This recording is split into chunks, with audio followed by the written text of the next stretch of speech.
And if you're unable to... Feminists started the fight. They started the fight. They started the fight when they framed the relationship between men and women as one of enemies at war with the whole oppression narrative. Women expectations in relationships are insanely high. So if you're successful with women, it's bad. If you are uninterested in women, like a MGTOW, it's bad. And if you're unable to get with women, it's bad. You're an incel. And if you're just like trying to like, you're not even concerned with women's issues, and instead you're basically choosing to focus on men's issues, like an MRA, guess what? It's bad. The fact is that men are noticing this, and they're saying, hey, I got this pressure on me, and I don't know if I like it. And then they're like, oh my God, they're a bunch of misogynists for noticing. A quarter of men bleakly said that they believe no one would fall in love with them. Is it possible that the men are right, and the average woman no longer thinks that the average man is an acceptable partner? But remember, whenever men try to form a space, it gets broken up. This is just like, it's just like, you go and there's some punch, you're at a party and there's a punch and there's a ladle and the cups and there's a big turd in there. They could have their reputations destroyed just for speaking their minds. Men oppress women. Good morning, good evening, good afternoon, wherever you may be. Welcome to Honey Badger Radio. My name is Brian. I'm here with Allison, and this is Maintaining Frame. UK feminists declare war on boys. Here's how we fight back. We're going to be looking at the latest, I guess you could say the latest news. Really not all that unpredictable. We knew it was coming for a while now. And apparently Jess Phillips is leading the charge. Of course. To teach boys the difference between real life and porn. And other things to essentially protect women. Yeah, that's what we're covering today. So before we get into it, I guess I'll hand it off to Allison to do the other things. I just want to point out that this is everywhere now. It's Australia. Yeah, it's everywhere. I misunderstood. I thought it was in Japan too, but maybe it isn't. No. The website was called Japan Today, but it wasn't a website about Japan per se. Okay, Australian website. That's fine. I'll roll with it. Okay, but it's everywhere. It's Australia, it's Canada. You're fighting back against it in the US. It's probably in Europe, but they're not English speaking, so who cares? Oh man, I'm just teasing. That's all. It just teasing. You guys are wonderful. Don't understand you, but you're wonderful. But okay, so it's like everywhere. These people are marching into younger and younger ages too, because this is proposed that if necessary, they can target 11-year-old boys with this. So they can be exposing 11-year-old boys to a conversation around porn. That's definitely, when I was thinking about what should happen in 2025, giving women like Laura Bates more access to primary school students. It's not Laura Bates. Yeah, I know it's not Laura Bates. It's your. Oh, okay. Somebody like Laura Bates. Is somewhere in this, right? Probably. I'm sure that she's a part of it. Yeah. I'm sure she's got a snail trail all over this somewhere, But because if you don't know who Laura Bates is, she's a feminist who essentially goes into classes and talks to very young boys about sexual assault.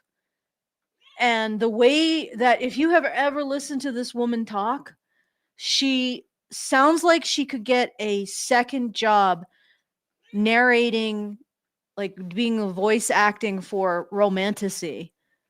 She is that breathless, overwrought, and at the point of some form of complete dishevelment at every moment in her voice. But anyway, so women like this are getting more access to younger and younger boys to enforce this kind of abusive ideology on them. And as always, we bring receipts, right? You don't have to just believe us. I did a lot of work to find a whole bunch of evidence of what we are going to talk about the arguments against what they're doing. And if you're interested in helping me out with that kind of stuff, or having this evidence at your fingertips when you want to push back against these people, you can find it at badgernation.online. It's badgernation.online. It gives you access to our community. The resources will be up in there. Go there if you want them. Okay, it's just it's the easiest way, most centralizing resource for us. So badgernation.online. It's free to enter. The resources are free. You want to take a look. You want to look for yourself, go there. And if you want to send a message at any time throughout the show, feedthebadger.com/justthetip. That's feedthebadger.com/justthetip. Very best way for you to send us a tip and a message with that tip, because your message does not go through YouTube's labyrinth of correct speech. So that's feedthebadger.com/justthetip. And if you want to support the show, feedthebadger.com/support. So which article? We have two articles. One from the We have BBC and 3 from articles. well, we have a oh, you might have found another one. There's a lot of this coming out. No. It's everything that you sent through. Oh, okay, so I have. the third one is an actual. It is a study on misogyny and misandry in online communities. So I figured this would be really good because it's the empirical grounding on what's happening on online communities and who's doing it in terms of hate speech towards the opposite gender. Some surprising findings, some that you may not even know, even if you have been part of the quote unquote manosphere and, treading in our circles, because they've been hiding it. But yeah, so we have that. So look at the empirical foundation for the panic over UK boys and whether or not it actually exists. And then we also have 2 articles, the BBC article and the Guardian. Did either one of them pique your interest? I mean, they're both ideological. I mean, Nigerian yeah, they're ones. both trash. I don't know, like, let me just look. I mean, aren't they both basically saying the same thing? Probably. Just what we can flip a coin. Eeny, meeny, miny, mo. Catch a tiger. Sure. I mean, I have the BBC one open now, so yeah, let's do it. Let's just go with convenience. Do you want me to do it in a female voice? Oh, can you do that now? Well, or yes. are you able to emulate a female voice? I have a audio program that will let me sure do why that, not? Yeah, I think. Let me just let's try it out. Let's open it up and see. Okay, sure, let's give that a try. Okay. So let's see what this one sounds like. We'll try. All right, no, this is these are different. These are not the ones I want. Sorry. Yeah, and this might be a little bit ambitious. Why am I not? Oh, no. It's not a big deal. It's really not a big deal. Okay, all right. It's not that big. All I got to do is increase the pitch. So how does that sound? That's awesome. By the way, I got to do some squishies in the cat. Okay. Oh my goodness.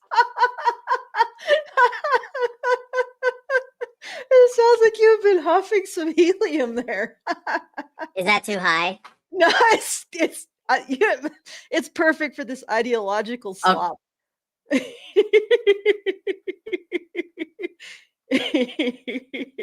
Go ahead.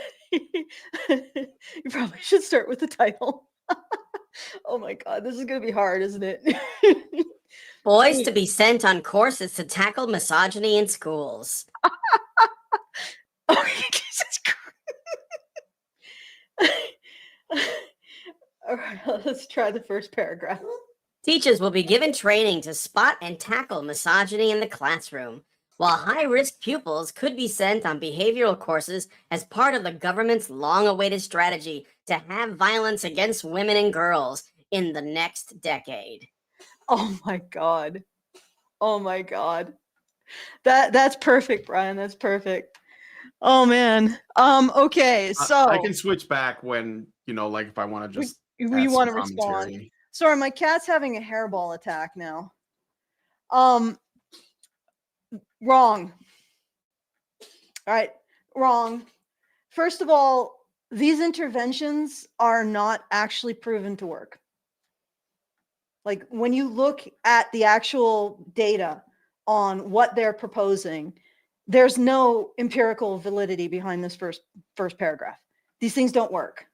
In fact, they do probably the opposite, because what's happening is they go into schools, these feminists, let's just call it what it is, these feminists go into schools and they teach boys to take responsibility for things that girls are also doing, which creates resentment and hardens boys' opinions, like their anti-institutional opinions.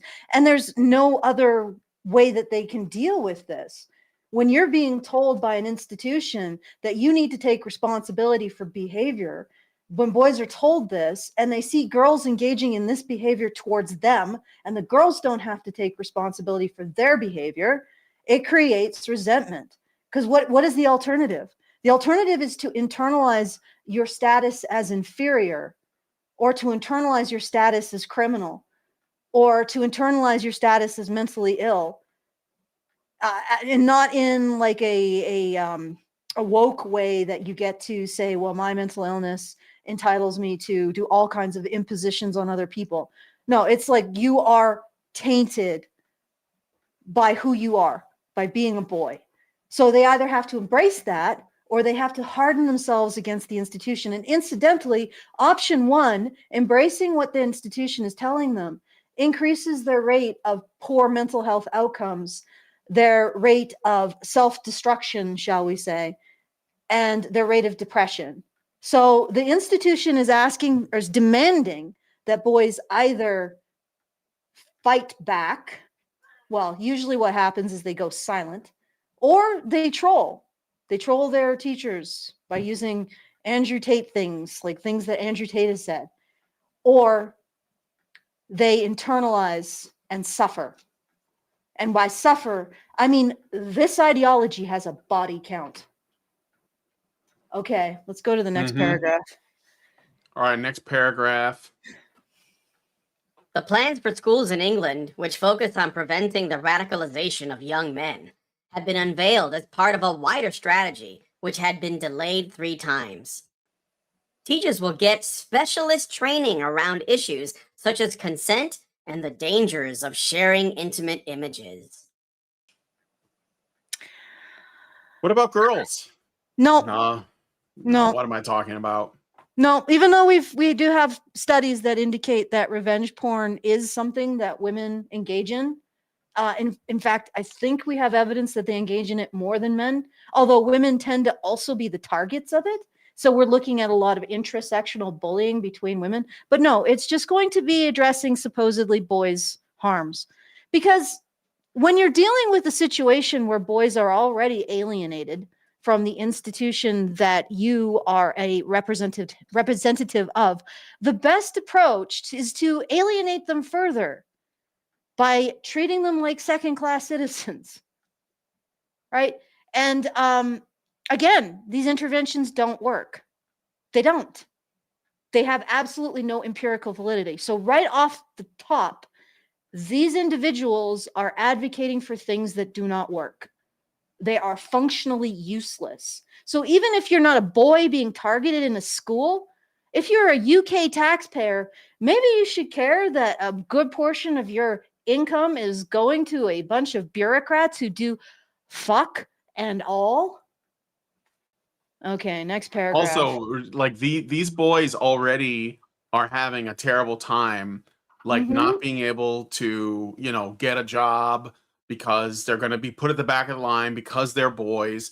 And on top of that, they got to deal with this in school before they even, like, what good is it even going to do? And by the way, if there is, let's just say hypothetically, there is a problem with, like, I don't know, reports of sexual assault.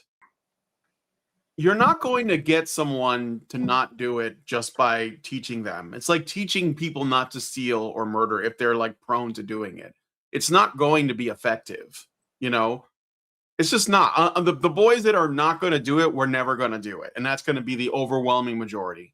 The ones that are, you're not going to be able to deter them by saying, you don't seem to know the difference between porn and reality. So I don't know. It's just as an aside. All right, next paragraph, right? Yep.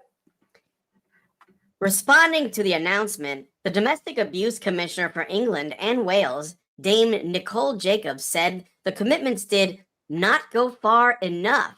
She said that while the strategy recognized the scale of the challenge, the level of investment falls seriously short. The £20 million package will also see teachers get training around how to identify positive role models and how to challenge unhealthy myths about women and relationships. And again, you know what? Maybe it's time to show that study. Do you have it ready in one of your tabs? Is it the express.co.uk? No, it's the study. It's the one with I don't the have bars. that. You sent me 3 links. Oh, Oh, I see okay. it now. No, Yeah, that's the yeah. BBC article. No, it's not the BBC No, article. I know. It is. I'm looking at the links. It's the Send me one the you sent. study. I don't have it. All right, all right. Oh, Little am I bit of still? No, I cross got a man voice right now. miscommunication. I thought you sent right here. This one. I'll send it to you again, but you sent it originally to me. Maybe I should have been more clear. Sorry. Void Cat is being a little bit obstructionist Oh, today. this one, women. Yes. Women who hate men. Okay. Oh, yes. All right. Do you want to look at this now? Sure. Yes. Yes. I've got my cat safely contained with the squish. All right. Yeah. This is really interesting. What it essentially found is that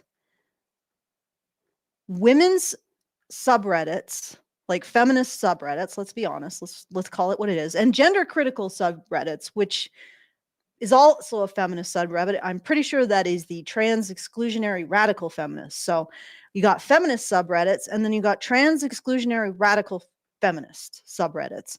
And they compared it to an incel subreddit and the Reddit that I'm actually a moderator of, which is our men's rights. And they looked at the misogyny versus the misandry in these various Reddits, and they found something very interesting. They are roughly comparable, at least on first blush. Like, so, for example, the level of hatred towards men is comparable to the level of hatred towards women, at least in the incel subreddit, insofar as the way that they defined these things, which is something to look into because you always want to make sure that we're speaking the same language. Their interpretation of what hatred towards men looks like may differ significantly from what they say hatred towards women looks like. But let's take it on face value. Let's assume that it was rigorous. They found that feminist Reddits had the same level of hatred as incel Reddits. Okay. Now the difference is that incels are a reaction to a overwhelming, entrenched institutional ideology that frames the sexes between men, the sexes as defined by oppression. In other words, men oppress women. So these are not equivalents, right? The incel Reddits are tiny enclaves. The rebel base in the icy waste. You remember that? Yeah, sure. Yeah, I don't know the specific name. Hoth. The Hoth, yes, the rebel That's the waste. planet. Yeah. And they're like, they have to travel on tom-toms, and it's Yeah. extremely harsh. Your Tauntaun will die before it gets to the first marker. Then I'll see you in hell. Exactly. That's the incels. They're just running around in this harsh waste, and they're there because nobody else wants to be, and it's easy to hide, riding tom-toms. Meanwhile, the feminists are basically the evil empire with the femosphere coming into view. Gigantic, massive, institutionally privileged. So these things are not comparable. But in terms of the actual toxicity, feminists and incels are relatively the same level of toxic. I have my doubts. I think that one is. That's what the study finds, not That's what the study necessarily. finds. Yeah. But here's the And thing. it depends on how they're measuring that, right? Yeah, like, exactly. Like what I was saying.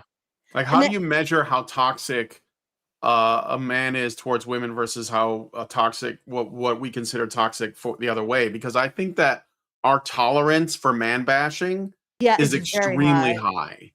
So like it would have to be really, really serious, like, over the top, like just kill all men type man bashing. before they're like, well, we're going to put that in the misandry category. Meanwhile, like a man who is like, I think women should stop having so many kids without their fathers and like the father involved. And they call that misogyny. So it's like, yeah, it depends on how they're measuring it. So yeah, I have doubts too, but I'm sorry. Go Well, ahead. what's really interesting is even if there are methodological problems for how they measured hatred, they did find something that was announced nowhere. You won't see this anywhere in like media, in the usual suspects, the media usual suspects. They found that feminists on an individual level are substantially more hateful than most definitely men's rights, the men's rights advocate forum or Reddit, and also more hateful than the incels, but on an individual level. So basically, if you look at the content generally classifies on like the men's focused subreddits. If you just look at it at a content level, so you just do an analysis and you slot things into hateful towards men, hateful towards women.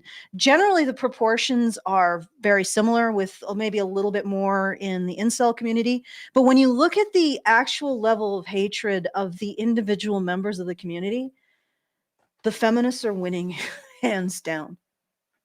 They are absolutely toxic human beings. And we're not going to see this recognized anywhere. Of course you aren't, because these are feminist initiatives.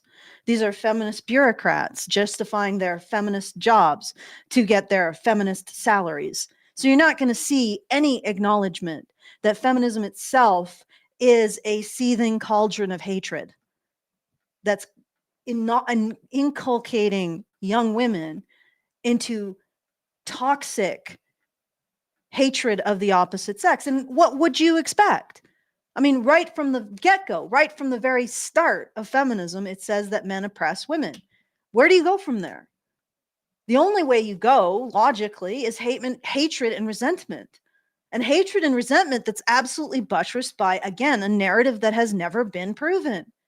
There's no non-ideological body of science that proves feminism's premise correct. So what they do is they create the framework and they look through history and around the world and they simply zero in on anything that supports their framework. And then they use that as proof that the framework is true.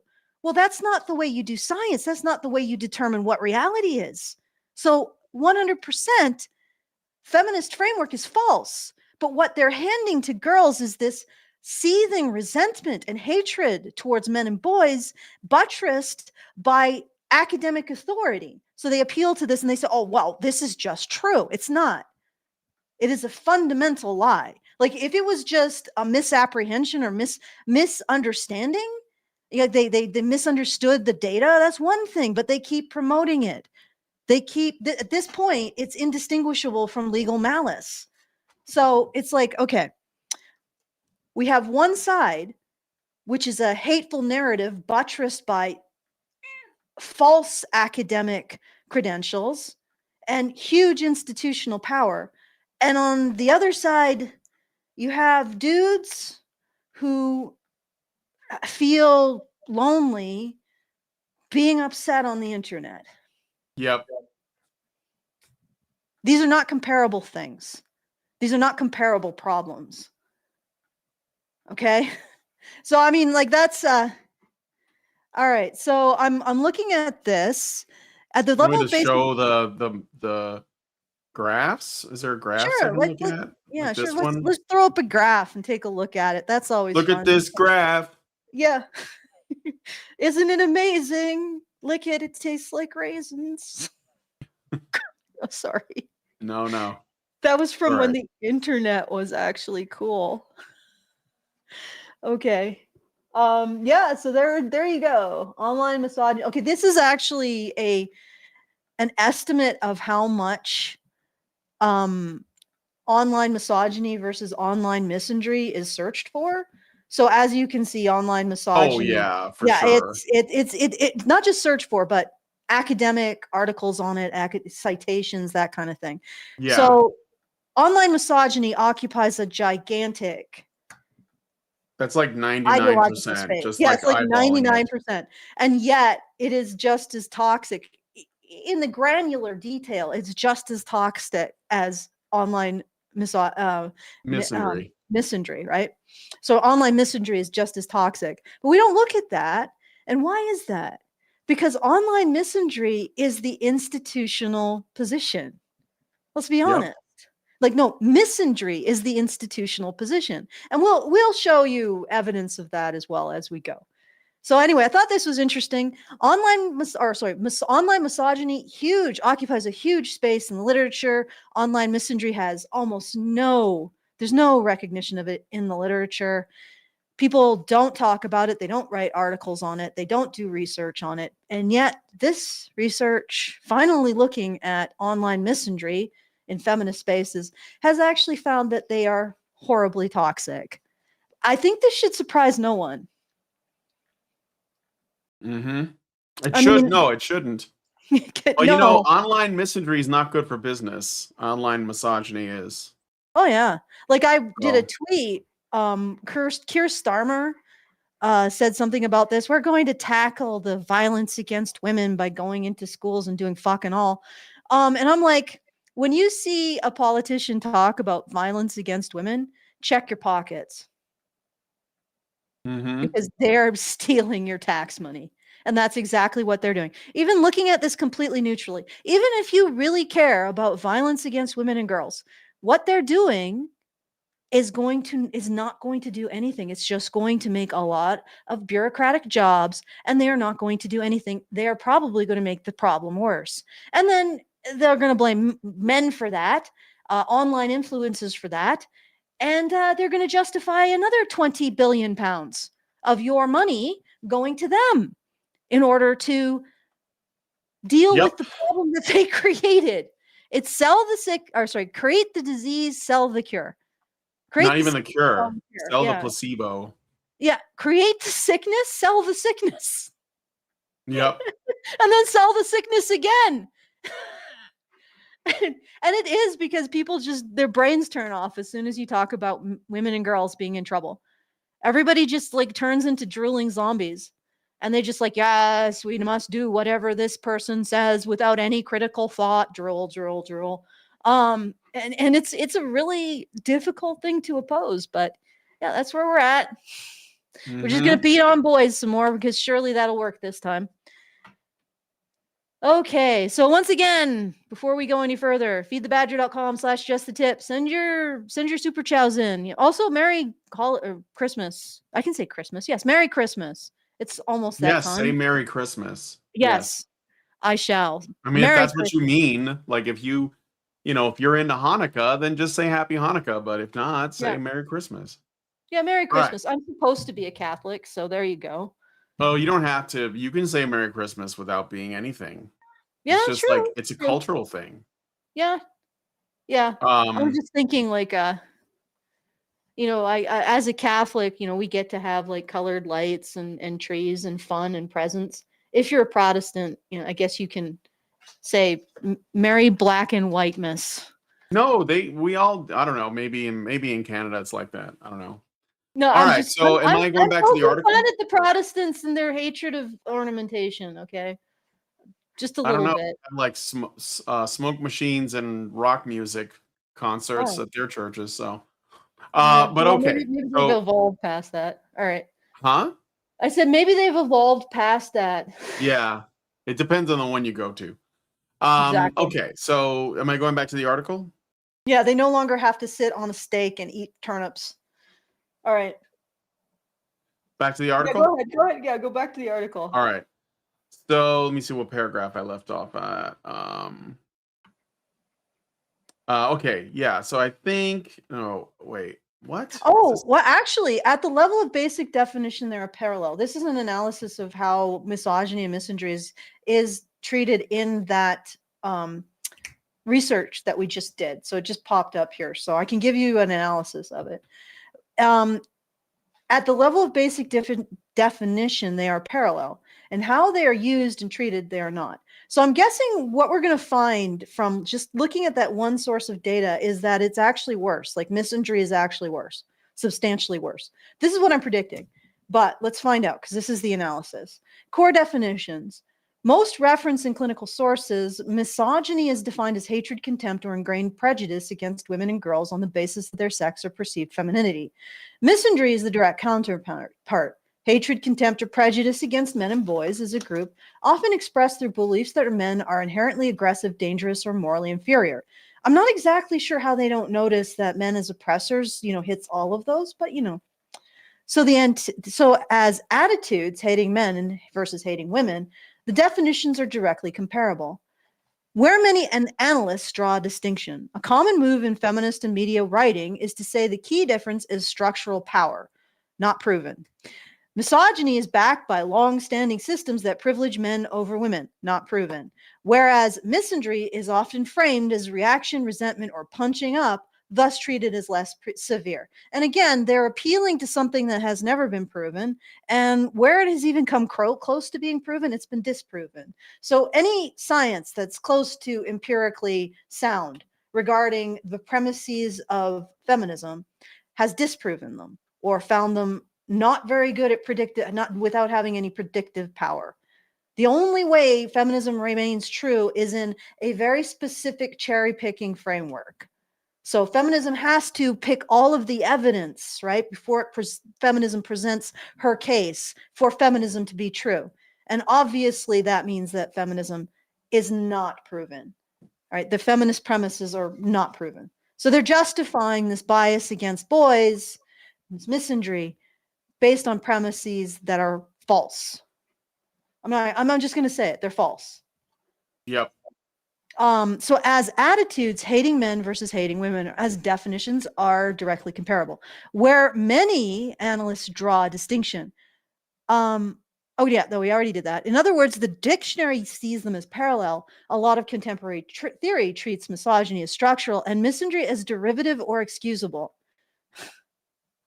So in direct opposition with what's actually happening. You remember how I described the manosphere or the incel forums as the rebel base on Hoth? Yeah. And the feminists and all of their institutional pals as the empire?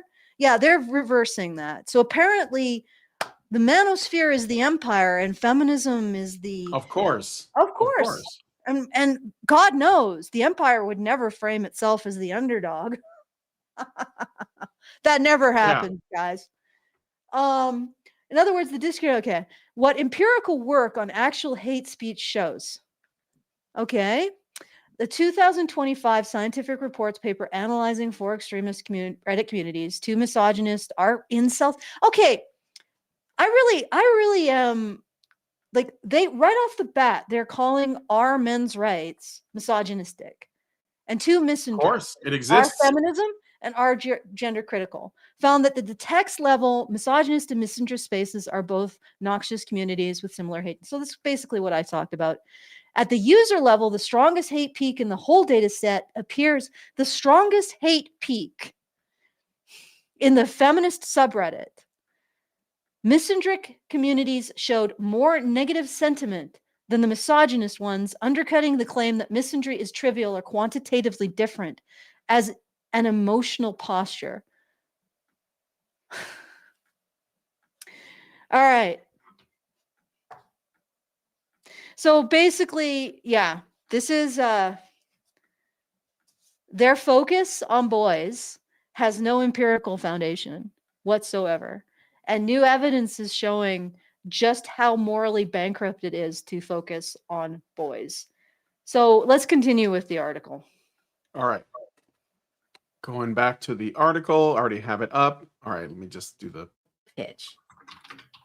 The £20 million package will also see teachers get training around how to identify positive role models and how to challenge unhealthy myths about women and relationships. It will include a new helpline for teenagers to get support for concerns about abuse in their own relationships.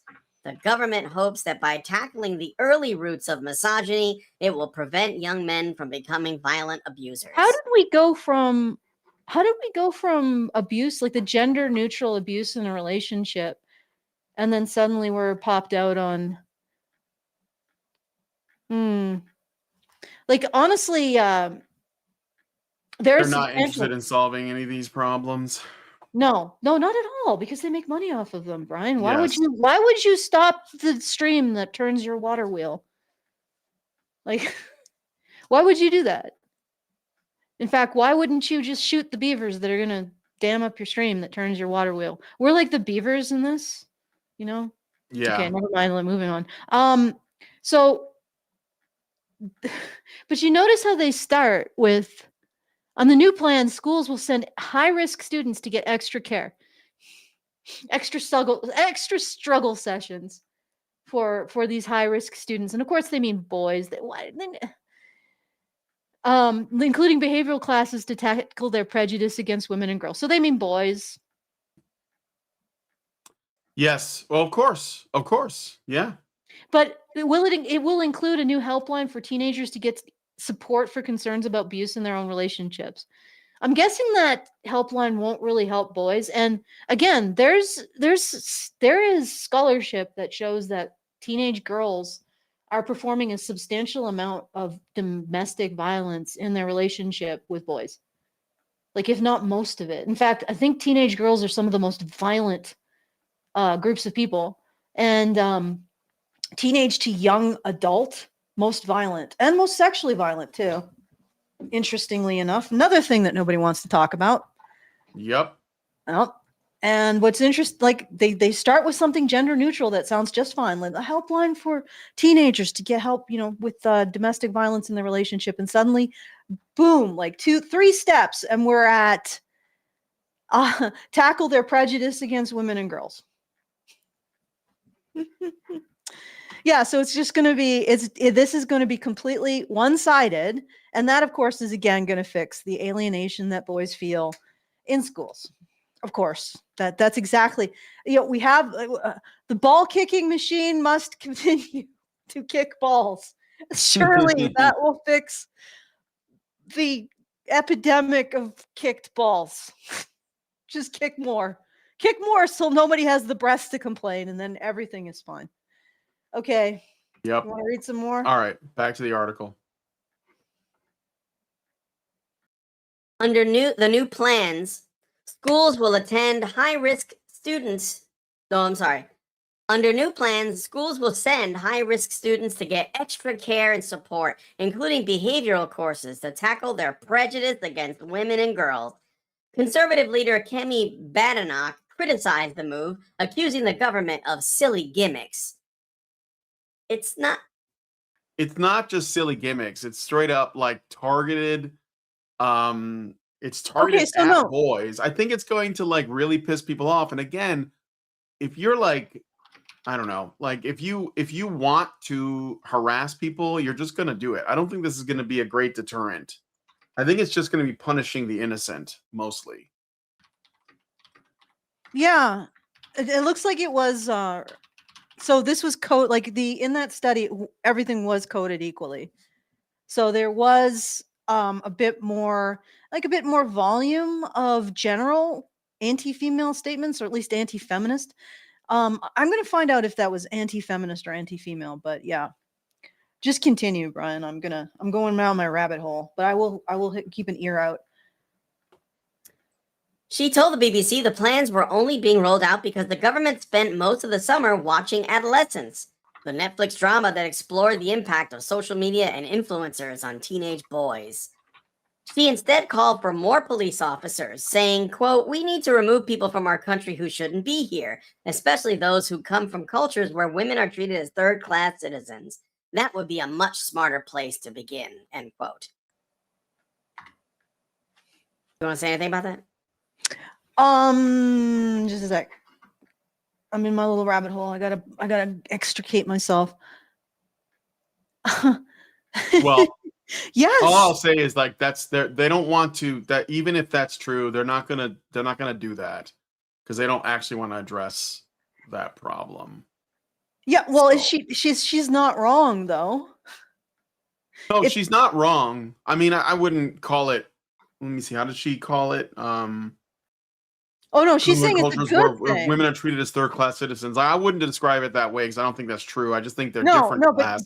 but she's right But about the government spent most of the summer watching adolescents, so that's yes, why. watching adolescents, yes, Yeah, for sure. and so if you just do an analysis of the various interventions that they're doing to quote unquote solve the problem of violence against women and girls, none of them are particularly none of them are particularly strong. Like the feminist interventions are the worst of the lot. They probably make things worse because they're essentially asking boys to internalize a double standard.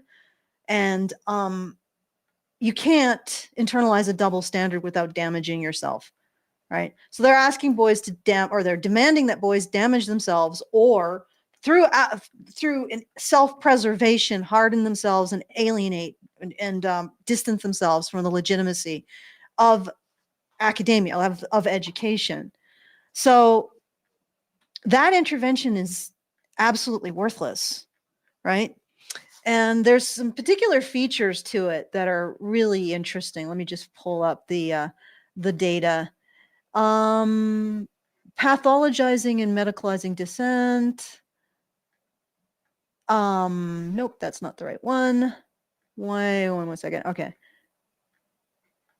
And the second realm of interventions is more community-oriented interventions, so mentorship, non-ideological, but about presenting conflict resolution and that kind of thing. And those do better than feminist interventions. But I'll just float this and see if Brian gets the answer to this right off the bat. There's one thing that you can do that blows all of this out of the water and completely removes the necessity of any of this, either feminist interventions or non-feminist interventions that are based on social conflict modeling and mentors. I'll just leave it to Brian. Do you think you can guess what that intervention is, or what that benefit is, that potential social institution is that far more benefits children, who preventing them from being antisocial? Just maybe in a word, can you get it? Dad? Like literally, these politicians and bureaucrats. Well, that's the thing. That's the last thing they want. But yeah, dad. Yeah, because dad puts them all out of business. They've constructed, what is this, 20 billion? And this is just a new outlay of funds. If you look at the whole child industrial complex, they're probably looking at maybe even $1 trillion. 20 billion, maybe 100 billion, probably well more than 100 billion. If this is just this 20 billion is a drop in the bucket and they're still asking for more. So this is probably a substantial career opportunity for bureaucrats, revenue opportunity, and almost no insight, no oversight. And if you enjoy psychologically torturing kids, you get a bonus at the end of the day. You get to do what you love. So I mean, who wouldn't want that? I'm being very sarcastic here, guys. I hope you picked that up. Most normal human beings don't want to psychologically torture children. Maybe a little bit, like stealing their nose or something, but not to this degree. But there's a huge industry dealing with fatherless children. And if children had their fathers, boy howdy, they'd lose their jobs. So this is a whole bunch of these articles is a whole bunch of and this research is a whole bunch of bureaucrats saying, well, they'll take our jobs. If we recognize the importance of, they'll take our jobs, those fathers. That's it. The fathers are going to take your jobs. That's right. Yeah, exactly. That's their entire shtick. The fathers are going to take their jobs. So what's really interesting to me is how things are coinciding in UKistan. Like recently, they have put into place policies that take away the expectation that shared parenting is something that you want to aim for as an outcome for children. So now they're taking away the last protection for fathers in their families, which is the assumption that a child actually even needs their father, which is not an assumption. It is, in sociology, there is fathers are good for their children, like are really important in their children's lives. And then there's the rest of sociology, which all is utter bullshit. Like it's all fails the replicated, it doesn't replicate, you can't replicate it. Like you have this one finding in sociology that is more robust than the entirety of the rest of it. And they refuse to acknowledge it as true. They're just like, and then they put out, then they allow things like adolescence, which involves fatherhood as the reason why this boy is so violent. Like they put that and they start to allow that to influence policy. And then suddenly we do away with this expectation that maybe children get to stay with the father that will probably protect them from being a client in the child industrial complex. And we're like, oh, well, we don't need that. And we're allowing bureaucrats to make these decisions. And these bureaucrats are protecting their jobs. And then they're also doing this. They're not, because they took fathers out of their children's lives. Now we have a whole bunch of antisocial problems. And they're once again constructing a $20 billion gravy train for themselves to do nothing, to intercede with an ideology that the only thing it's good at is blaming its failures on its victims. That's like feminism is great at one thing, blaming its failures, like blaming boys for the failures, for failing to become better as a result of feminist interventions. So that's the one thing that feminism is good for, blaming its failures on its victims. Yep. Okay. They literally in adolescence do, like, they take the one factor that's probably the one that's going to give you the best outcomes and make it the cause of the problem. Yep. That's what they did. And I know that wasn't an accident. No, it wasn't. So that's right. They need fatherless children. Yes, they need fatherless children. Exactly. Easier to control, easier to govern. That's what it's about. Lots more justification for interventions in schools. Yep. You know, how many new feminist jobs are being made right now with this $20 billion grant, and also this new policy to get rid of fathers in children's lives, thus leaving them father deficient and ripe for the tender mercies of the child industrial complex in the UK. Okay. All right. So let me see, where did I leave off? Oh yeah, so here we're on Prime Minute. Okay. Prime Minister Sir Keir Starmer said he did not intend to diminish the focus on the men that are the perpetrators of this violence, but said the government must address the misogyny and inequality that were the root cause. He added part of that was showing a positive, aspirational vision for boys and men. So he's saying that actually, if we're going to fight against violence against women, what we have to do is we have to address inequality.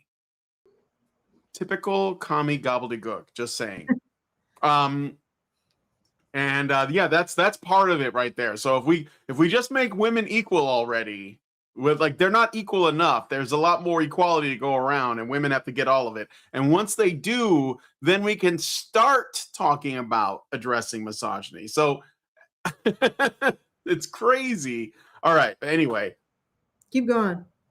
Safeguarding Minister Jess Phillips described violence against women and girls as a national emergency, adding the government's aim was to be, quote, so ambitious that we change culture, end quote. Liberal Democrat spokeswoman for Women and Equalities, Marie Goldman, welcomed training for teachers, but said unless it was accompanied by steps to properly moderate online content, she had no doubt it would fail. Well, there you go, UK. Feminism is going to usher in the panopticon in your country. It'll all be under the tender gaze of Big Mama.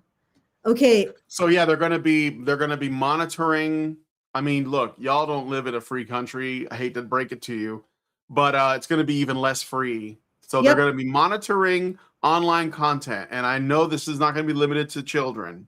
No. Well, they already have instituted a Yeah, whole. I know they're already doing it. Yeah. But I wanted to get into that Jess Phillips.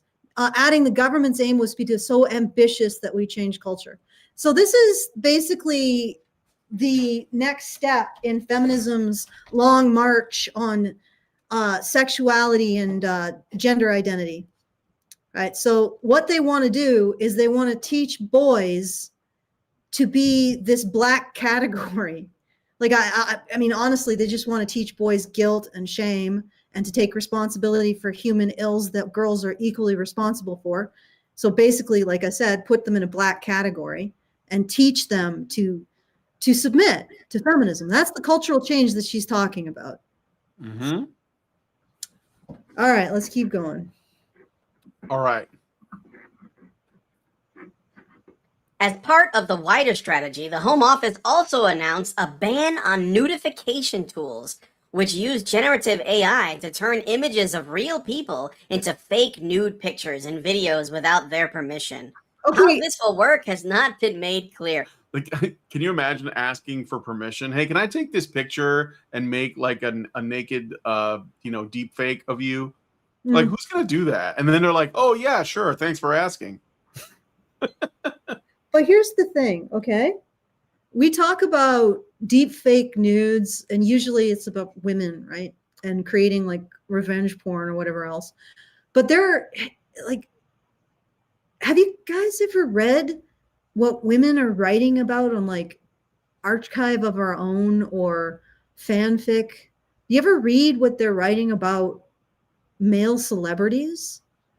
And this stuff is really, in many cases, vile. Like, it's enforced humiliation, sexual assault. So they're writing these fantasies with actual male human beings.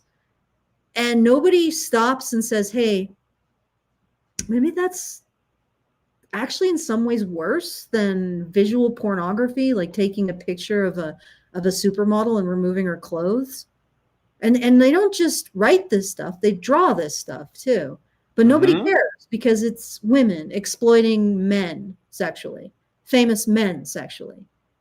And you Yes. see this in the language that's never even talked about. Now that's an online. And the other thing is that those communities sharing that incredibly, like they have a fascination with humiliating men, subjecting them to sexual assault, taking away their right to consent, not treating it as something that is important to address from a moral perspective.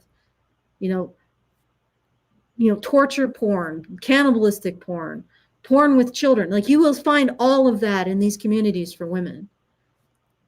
And nobody ever says, yeah, that's something we might want to police. No, it's always just online pornography. And the men's stuff is pretty tame. Like, I dare you to spend a week looking through the bowels of Archive of Our Own or Y Gallery and not realize that women are, like, men are, they have their things that they like. Women are truly depraved. Mm-hmm. Like, there's no hands down, there's no comparison. Like, it is hideous. And their behavior towards men as a result of this kind of attitude, like their pornography and their art, their pornographic art, there's a good portion of it that portrays an incredibly entitled and a lack of understanding of men's consent, or a recognition of men's consent, or a recognition of men's humanity at all.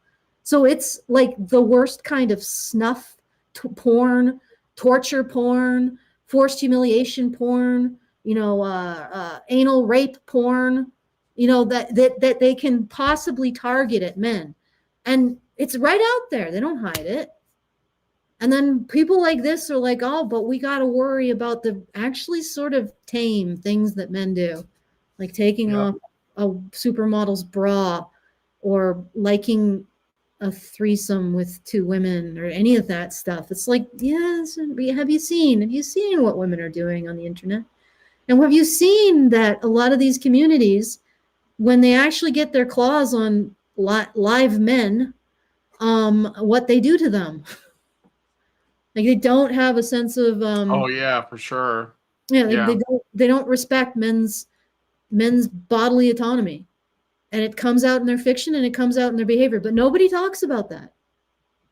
Nobody. Even though this conversation should include that. All right. All right. Here we go. Phillips said the government would work with tech companies to make it impossible for children to take, view, or share nude images through nudity detection filters.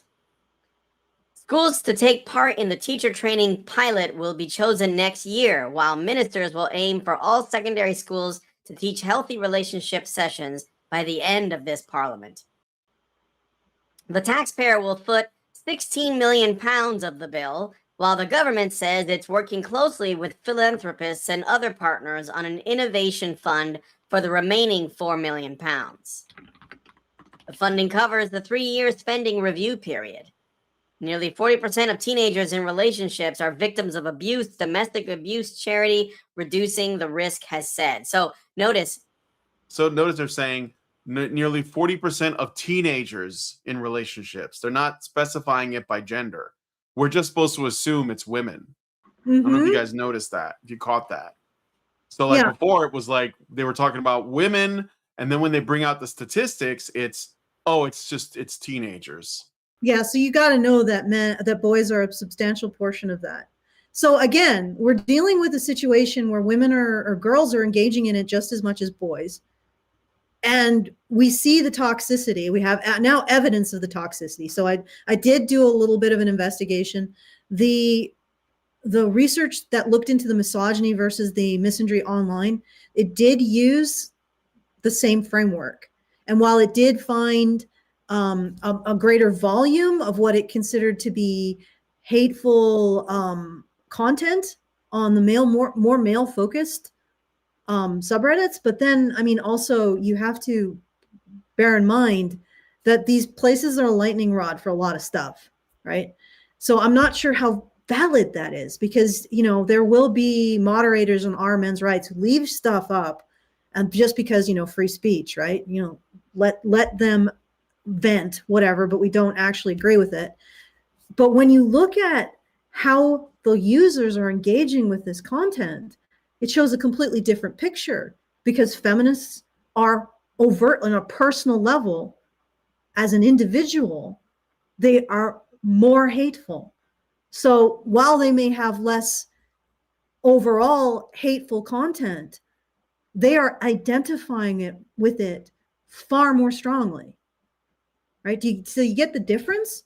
So you don't, when you look at that, how much of that is just churn in the men's rights subreddit, since in the men's rights subreddit, they're not actually engaging with this hateful content to the same degree as the feminists are engaging in this hate, like confirming it, liking it, mentally masturbating over it, what we see feminists on Twitter doing, what I see feminists on Twitter doing, basically just marinating in their hatred for men. And we see that. So they're actually really engaging with this content, really eating it up, feasting on it. Whereas in the men's rights community, that's not what's happening. So more of it may sluice through, but it sluices through. You're not seeing the personal engagement with it in the men's rights community. So, I mean, that would indicate that the situation is much worse for women. The hatred of the opposite sex is much worse for women, if we look at it from an individual level, which is what nobody has talked about in this study. And that really is the level that matters. I mean, it doesn't really matter how much toxicity is being sluiced through a forum if nobody in it is like really invested in it, and not emotionally invested in it. You see what I mean? Like it could it's just whatever, it's just noise, right? But if the people in the community are lovingly stroking it, like my precious misandry, and they're all like letting it become part of themselves. That's a more serious problem. And I think that's what they've found.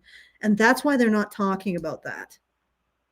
Because very few people are ready for the message that women's hatred of men is substantially more worse than men's hatred of women.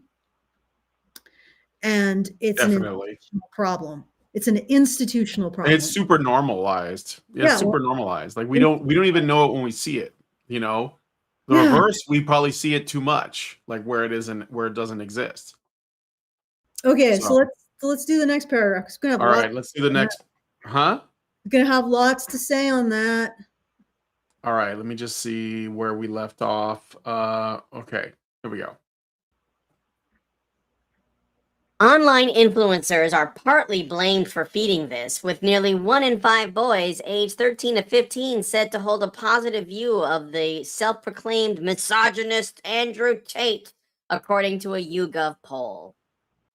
Schools in England are already required to identify and tackle misogyny, and some teachers said schools were already doing the kind of work in the new measures. I kind of want to know this poll, this YouGov poll. I'm curious on. Take a look. Take a look, because I got an outcome from that study. So I finally got it to spit out something. In the core definitions and quantitative analysis, misandry and misogyny are operationalized as parallel. But in the narrative about the manosphere, appeals to misandry and some anti-feminist framing are treated less as straightforward evidence of hatred towards men and more as a part of a misogynist rhetorical move. So even this article, this research is not capturing the full scope of misandry, because it's giving misandrists some softballs, because it's reframing men calling out misandry as potential misogyny. Mm-hmm. And yet, even with the softballs, feminists still the peak of hate. Feminists still are the ones who spike the hate peak. Like they're the ones who are creating the hate tsunami, the hatosphere, the hate mountain. You know, on like Mars, Olympic Mons of Mars. That's the feminist hate pimple of the freaking solar system. They constructed that out of their hate. So they're leaving everybody in their shadow. But even with the softballs, they're still coming out on top when it comes to personal hatred and personal engagement with hatred. It's really bad when even your ideological science is pointing fingers back at you.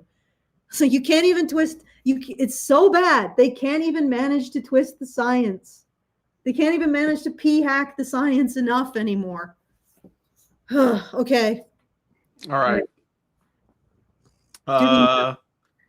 So let me see. Yeah, so like I looked at the YouGov. So the way they do these polls, I mean, I didn't find a specific one, but it's like on a spectrum, right? So if you say anything like if you're neutral on Andrew Tate, it probably counts as a positive view. So it's like, you know, slightly negative, pretty negative, negative, very negative. And then there's the other way.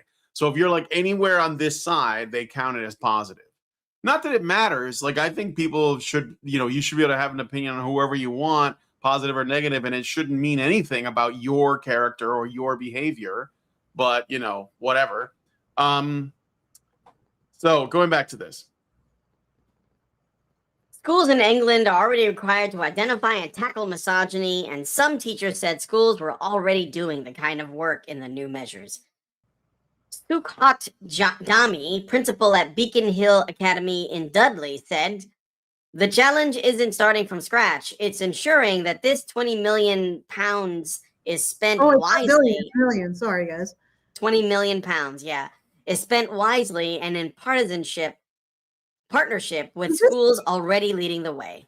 Does this feel like a bunch of goblins and they've captured a chicken and they're all just like running around with it, or a hobbit or 20 something? million pounds? Yeah, like these people are all just like salivating. It's like, oh boy, we gotta make sure you give some of that to me. I can make sure it's spent wisely. I think that's definitely what it's about. I wanted to talk about Andrew Tate. Sure. So essentially what's happening is British school systems are subjecting boys to a double standard, like a pernicious double standard. So they're expected to take responsibility for things that girls also do. And girls and women do not have to take responsibility for these things. So they're expecting them to internalize this inferiority, like you're less important than girls. Girls are allowed to get away with this. And what Tate does is he gives them a framework. So, and the reason why you carry a heavier burden is because you are superior to women, which, isn't far off, because, this whole thing is basically these feminists telling men to man up, or boys to man up and be better, but also women are better, as good or better than you are, right? So it's like Andrew Tate gives these boys a framework to navigate all of this without being crushed by the double standard, the dismissal, and being treated like they are expendable in this narrative. So, of course, doing more, using the ball kicking machine to kick more boys' balls is going to increase the sales of the codpiece manufacturer, right? That's going to increase the sales. And what we have is the feminists are like, well, we need more ball kicking machine. And somehow we need to stop boys from going to the codpiece salesman to get something to protect their balls from us. And they don't see you are the one that is making the codpiece salesman a billionaire or a millionaire, right? You are the one forced. Of course they see that.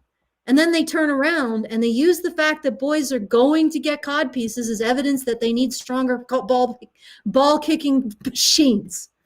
Yep. And it is, they're driving. And I have to actually apologize to you, Brian, because a while back you said, well, I would rather than listen to Andrew Tate than commit suicide. And I was like, I don't know if I completely agree with that sort of choice. And now I have to say I do. Having looked at all of the evidence of what the UK is doing, right? Now, I don't think that Andrew Tate is a great role model, okay, at all. Sure. But he is giving them a way to deal with this without killing themselves. He's giving them. Yeah, I mean, like, unfortunately, I think that these kids, and I don't think it's as many as they say, but they're making a choice. It's rational. Mm-hmm. And yeah, I think it's because at least with Tate, they're getting some tools to, like you said, be able to weather the storm till they exactly. Yeah, I mean, it's like a personal, they're learning a personal kind of ability to manage the situation, right? They're not, so the message is basically, become stronger to grind through this. And it's not face the actual institutional, not face down the actual institutional problem and call it out for what it is. It's just focus on yourself, which is a fine message. Like, if that's what boys need to not commit suicide, you're right, Brian. It's better than dead boys. I dare anyone to say that they would prefer the dead boys to Andrew Tate. Go ahead. Tell us that, if that's the preference. Yeah. Just lay it out. Tell us that you would prefer boys dead from suicide than listening to the message that Andrew Tate gives, that regardless of what these people do to you, you are strong enough to overcome it and deal with it because you are a man and you have inherent strengths. Right? Now, again, I have my own problems with his message, but I don't have a problem with that part. Mm-hmm. And I would not prefer the dead boys. Okay, let's go. Let's read it. All right, I got a super chow. Richard Bier gave us $5 and said, a factor to consider is whether these women are these people as real people versus just a character in their particular entertainment drama / romantasy novel, or soap opera that they are just consuming as entertainment and ignoring the actual humanity of the people who they are fantasizing about. Of course. Yeah, well, a lot of they get it in their head that, you know, there is like a, let's say, a blurring of the lines of reality and fantasy. I mean, remember what was it, Raylo? Is that what they called it? Yeah. Raylo, that was like with the Star Wars sequel trilogy, and they were like shipping Rey and Kylo Ren, and it was like a real thing. And when it turned out that those two actors were not actually romantically involved, they like freaked out about it because it was like in their head canon, it was real. So yeah, I mean, this does happen. It does affect people. Yeah. Yeah. I guess I'm a misogynist. We have special people in our main chat now. That's cool. Oh, we do. It is. You're migrating, yeah. Far worse. Wait, I don't see any, like special people in the main chat. They figured it out, huh? Great job. Yeah, they made their way. Yeah, what does that even mean at this point? What does what mean? Misogynist. Doesn't mean anything. It's just a word that people use to try to get you to stop talking. That's all it is. It doesn't mean anything. So thanks for nothing, I guess. Who called you a misogynist? I've been called it many times. No, but in the special chat, it doesn't mean anything to me. What? In the horizontal chat, I don't see the misogyny calling. You don't see it? No. Go to the live. Make sure you're not looking at top chat. You have looking at live chat, and you'll see it. Okay, all right, I'll see. I have to change all this crap. Yeah, apparently I'm a misogynist, and this is a misogynist radio show. Okay, cool. Well, that's cool. Thanks. Why don't you give us some evidence that counters what we're saying? Yeah, just prove us wrong. So. Yeah, what we're doing is we're citing actual studies. What you're doing is citing your feels. Okay, let's keep going. Okay, back to this. Pressed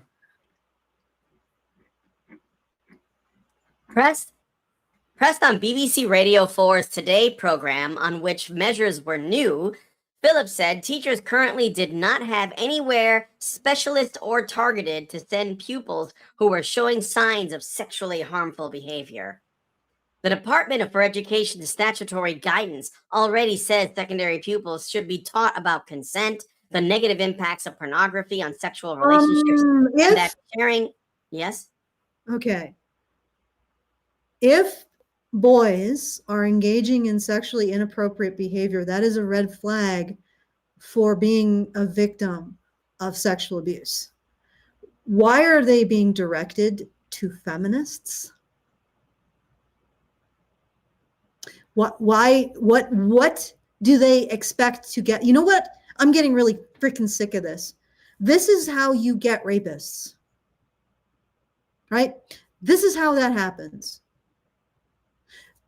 You have a boy or a girl who is sexually abused, and they get treated like this institutionally, right? Instead of actually being treated like a human being who has been experiencing an adverse childhood experience, right? This is sick. This is going to do the exact opposite of reduce violence against women and girls. But of course, we know that because we actually care about violence against women and girls here. At least I do. I'm pretty sure that Brian does. It's just not our focus. But strangely enough, I can call out when bureaucrats use an ideology to promote things that put women in danger. Something that feminists seem to struggle with when it's their ideology. And right here, this is feminists putting women in danger. Okay, and it says nothing to do with immigrants. They are making it worse for boys who are sexually abused to go on and heal. And that is the group of, well, actually, it's not boys who are sexually abused. It's boys who've been subject to multiple forms of childhood sexual adverse experiences, okay? Those are the boys who are more likely to be in any category of antisocial. Why are they being directed towards feminists who are going to alienate them, inculcate them with shame and guilt, and if they don't accept the shame and guilt, make them even more suspicious of any kind of institutional intervention, right? Make them more suspicious of adults, more suspicious of authority. Surely, Surely pouring the gasoline on the fire will put it out, right? You have boys who need actual care. Oh my God. What happened? Oh, I've been struggling with my I have this thing that I put my elbow on, Yeah. and she just strafed in like a freaking meteorite and hit it, and then lost her footing, and she decided that she was going to regain her footing on my arm. So I'm in slight amount of pain right now. Cat things. Yeah, just cat things. She also got my leg on the way down. And now she's licking her butt because she feels embarrassed. She realizes that was not the most graceful thing to have done. I doubt she cares about, me. But anyway, I'm sure she does on some level. It's just I don't think cats are aware of the damage they do. Correct me in the comments. I'm sure many of you They're very solitary. Yeah, just They think about themselves first. okay. So anyway, like, what was I saying before that gigantic distraction? Can you help me out? Help me out. You were basically talking about like how this is really sick. Yes, it is really sick. Yeah. Because they're not protecting anyone. They're not protecting. They say they're protecting women and girls. They're not. They're promoting their ideology over protecting women and girls. And that's actually the sick, fucked up core of all of this. Yes, they target boys, but they are also making the world worse for girls. Because all they care about is the money. I mean, I can't say that for sure because you can't entirely read into people's intent. But the thing is that they understand every part. And I'm going to lay out a argument at the end, towards the denouement of this video. I'll lay out an argument, try to get through it pretty quick, and a possible way of opposing this for boys who are dealing with it, or anyone who has a young person who is going through this situation. Maybe give them some advice, or at least tell them that they're not insane. But yeah, they don't care about women and girls. If they did, they wouldn't continue to promote interventions like this. They wouldn't say, well, these boys are throwing red flags about being antisocial. Let's put them under the thumb of ideologues who will treat them like second-class citizens and make their rage and resentment towards women worse. Surely nothing bad will come of that. Okay, next paragraph. All right.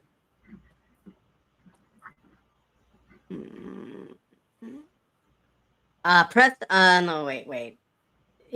BBC 4 Radio Today's program on which measures were new. Phillips said teachers currently did not have anywhere specialist or targeted to send pupils who were showing signs of sexually harmful behavior. The Department of Education statutory guidance already says secondary pupils should be taught about consent, the negative impacts of pornography on sexual relationships, and that sharing and viewing of indecent images of children is a crime. Updated guidance due to be rolled out from September specifies that pupils should be equipped to recognize misogyny as well as its links to violence against women and girls and understand the importance of challenging it. Oh, they already probably know. All you have to do is but are you going to go with their definition of misogyny, which is basically anything that makes women feel uncomfortable? Yeah. Yeah. Oh, good grief. Okay. Yep. So, updated guidance. Yes, updated guidance due to be rolled out from September specifies that pupils should be equipped to recognize misogyny as well as its links to violence against women and girls and understand the importance of challenging it. Paul Whiteman, General Secretary of School Leaders Union NAHT, said it was positive the government was recognizing the importance of training and support for school staff, but said schools were just part of the solution. I'm telling you, I'm telling you, Brian, it's like a bunch of goddamn goblins with a chicken arguing over it. Oh no, don't give it to the teachers. We got to give it to the bureaucrats. You got to give it to the school counselors. You got to give it to, you just give it to Sue, who just, we don't even know what she does. She just sits there and looks very woke, but we know it's important. So we'll give her some. It's like an argument over this fat chicken that somebody found. And they're just like, oh, I deserve some of that. Yep. Oh, good grief. Okay. All right. Pepe D'Iaso, General Secretary of What the a waste of Association. a Pepe. What a waste of a Pepe. That's not a rare Pepe. General Secretary of the Association of School and College Leaders said it was essential the government introduced effective measures to prevent at source the spread of online misogynistic content, which is served up to young people by social media algorithms. So more suppressing people like us, basically. Let's be honest. Like, we're put us on another blacklist because we talk about the things that these people won't, and because we're a bigger threat. Like, ultimately, I think it's because we put our finger right on what's going on. I'm not even sure Tate. I don't think Tate does it. I think we do it.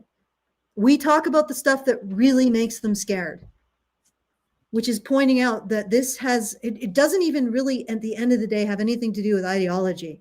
It has to do with a whole gigantic grift, government bureaucratic grift justifying itself. The child industrial complex must be fed. It's like something out of Pink Floyd. Okay. Yep. All right. Nicola McLafferty, pictured here, 42, a victim of domestic violence, said survivors of domestic abuse, both men and women, should go into school assemblies to speak to children about it and share their lived experience. Okay, how did she? For a small fee, of course. Yeah, but she is talking about male victims of domestic violence.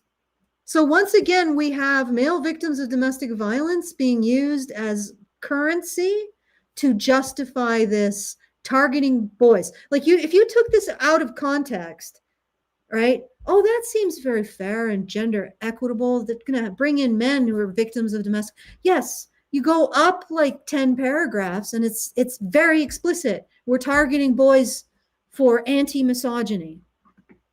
So it's like, you use the alleged prevalence of domestic violence against women to justify targeting boys for misogyny.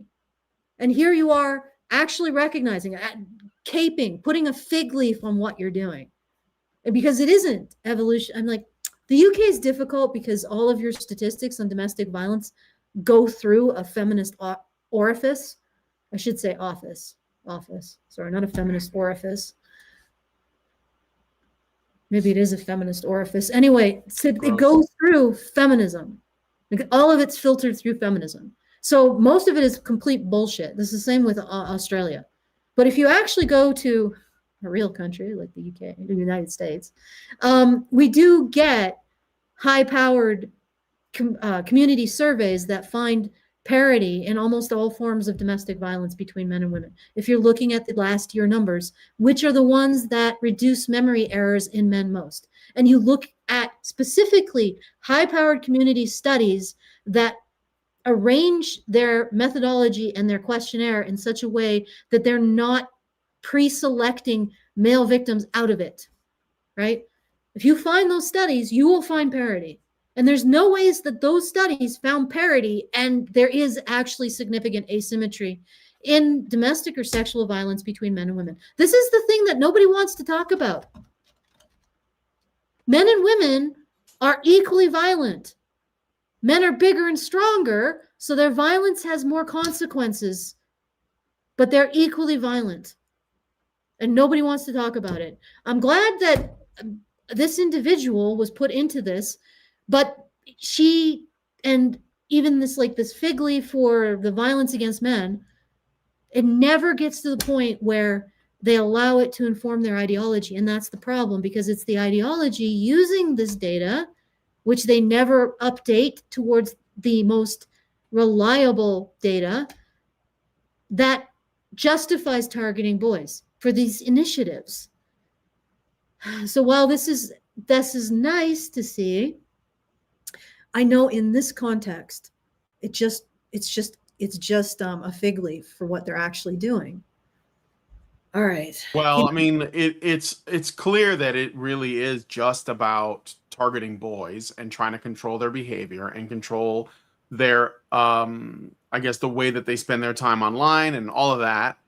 And they're bringing on somebody who has spoken about men and women, but she's not going to be, if she's going to be speaking on this as part of this program, she is not going to be speaking about male victims unless it's framed as like a toxic masculinity thing, or if it's framed where they are male victims of male perpetrators. I think that's like, because at the end of the day, there is a certain narrative that has to be preserved. And the narrative is that men are always the aggressors and women are always the victims. And that's the only way you can look at this. And if you like look at things honestly and find that it's not that black and white, then they lose funding, they lose support, they lose control of the narrative. And that's really what this comes down to. So yeah, so the work that we do is absolutely critical, because I find I dig up all the diamonds, all the gems, and Brian explains what the hell I'm talking about. I guess. Parse through it. All right. So yeah, I mean, I can tell, like I said, they bring out this woman. This is at the end of the article, and she's like, "Oh, I'm a survivor." So first of all, she's a survivor of domestic violence. So that could already sort of paint her perspective, unless she's like really stoic and objective in how she pursues the data that she then goes on to talk about. But if you like brought on, say, Erin Pitsey, who like knows her shit and understands, you know, like the she has enough experience with domestic violence as a concept and the people who participate in it and the cycles that it creates, then you would be onto something. But they're not going to do that, because Erin Pitsey would shatter the narrative, and the narrative is what's most important to preserve, because it's what keeps these people paid, it's what keeps them bankrolled, and it's what keeps the government growing. So like, and this is what they want. So all right, anyway. Let's do another paragraph. Yeah, let's do it. The government has announced a raft of measures in its overall VAWG strategy, including the introduction of specialist investigators to every police force to oversee rape and sexual offense cases, and the wider rollout of domestic abuse protection orders after a trial. This is ridiculous. The UK already has a conviction rate for sexual assault that's like double the rate of any other violent crime. And they already have a problem with police withholding exculpatory evidence from the defense. So they already have a problem with institutional corruption against boys and men who are accused of sexual assault. They already have a problem with this, and they're going to make it worse. Like, what the hell are you doing, UK? Like, I know that immigration is a problem, but at some point you got to ask yourself, is Sharia law better than this? I'm just laying it out there. I know that's quite a controversial statement, but at least men get a shake in it. Okay, let's keep going.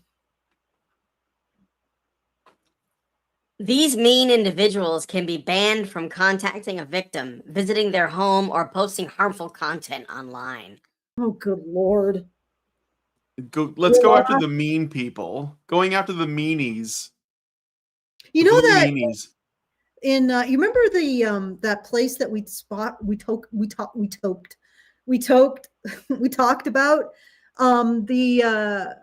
the county is, I don't know if it's a county. You probably have some really cute name for it if you're British, but the municipal area that had all of the trash strike, basically. Brighton, something like that. Anyway, and they had a trash strike because they tried to equalize. Oh yeah. No, I remember that. Birmingham, I think.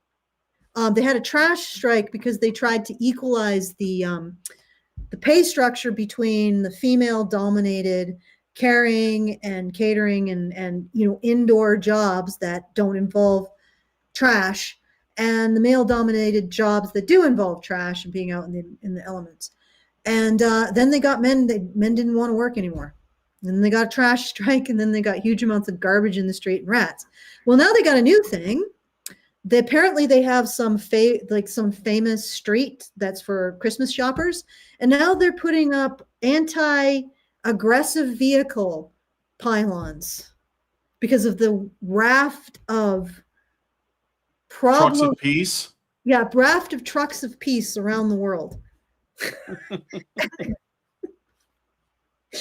Never address the actual problem. Just try to find ways to address the symptom, or just blame men. Yeah, just blame men. Which is something that they're really good at doing. Not specific men from specific cultures or parts of the world that are incompatible with your cultures, but just you know what? It's a lot easier because I don't want to be called racist. Let's just blame all the men. No one's going to take an issue with that. Yeah. And of course, they're not wrong. If you just blame all men, then all of a sudden people are not offended. Yeah. It's astounding how that is. It's like you can hide anything in blaming all men. Anything, any social problem. It's almost like opposing that by blaming women could do a lot to actually start solving these social problems that use blaming men to hide themselves. Or at least just question blaming men every time. But the reason why I say we have to be able to blame women is because when you say something like, well, are men really to blame? What do they say? What do they immediately jump to? Well, are you blaming women? Oh, no, of course not. Of course not. Of course men must be to blame.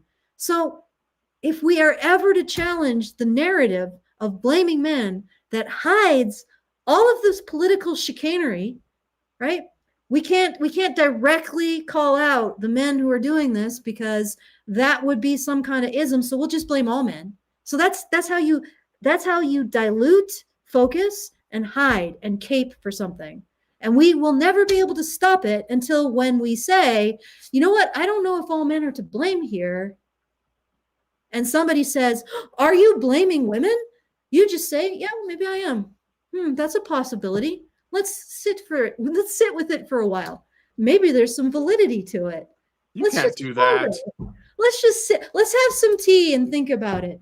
It could be. We could be blaming women. We could just be blaming men and women's interaction and some kind of emergent property of how they interact with each other. Or we could be blaming directly women. Let's cogitate on it. Let's just have a cup of tea and some biscuits and think about it. Instead of, oh no, of course we have to blame men. And then you hide the problem once again. That's where they're hiding all these problems, in blaming men. And then you can't call it out because if you say, I don't think men are to blame, you're immediately a misogynist. All right, let's keep going. Okay. Let's see. Announcing the package in the Commons, Phillips said the strategy would deploy, quote, the full force of the state, end quote, across local and national government to prevent VOG. You know what? She said the UK is blaming men, and that is going to be the thing that makes them slide into the Atlantic Ocean. They're just going to slide off the continental shelf. It'll just be the sheer weight of how much they're hiding by blaming men. Okay, sorry. I'm done. Oh, let's go. Let's keep going. She said the strategy was backed by £1 billion funding for victim support, including for safe housing. Other measures include better NHS support for child and adult survivors of abuse and a funding boost for councils to provide safe housing for domestic abuse survivors. Okay. What? Okay, could we go back to that end a bit? Because I'm still trying to figure out how it relates to the rest. How does this lead to spending more money? That's what you do. So I really was right about the goblins with the chicken, the fat chicken.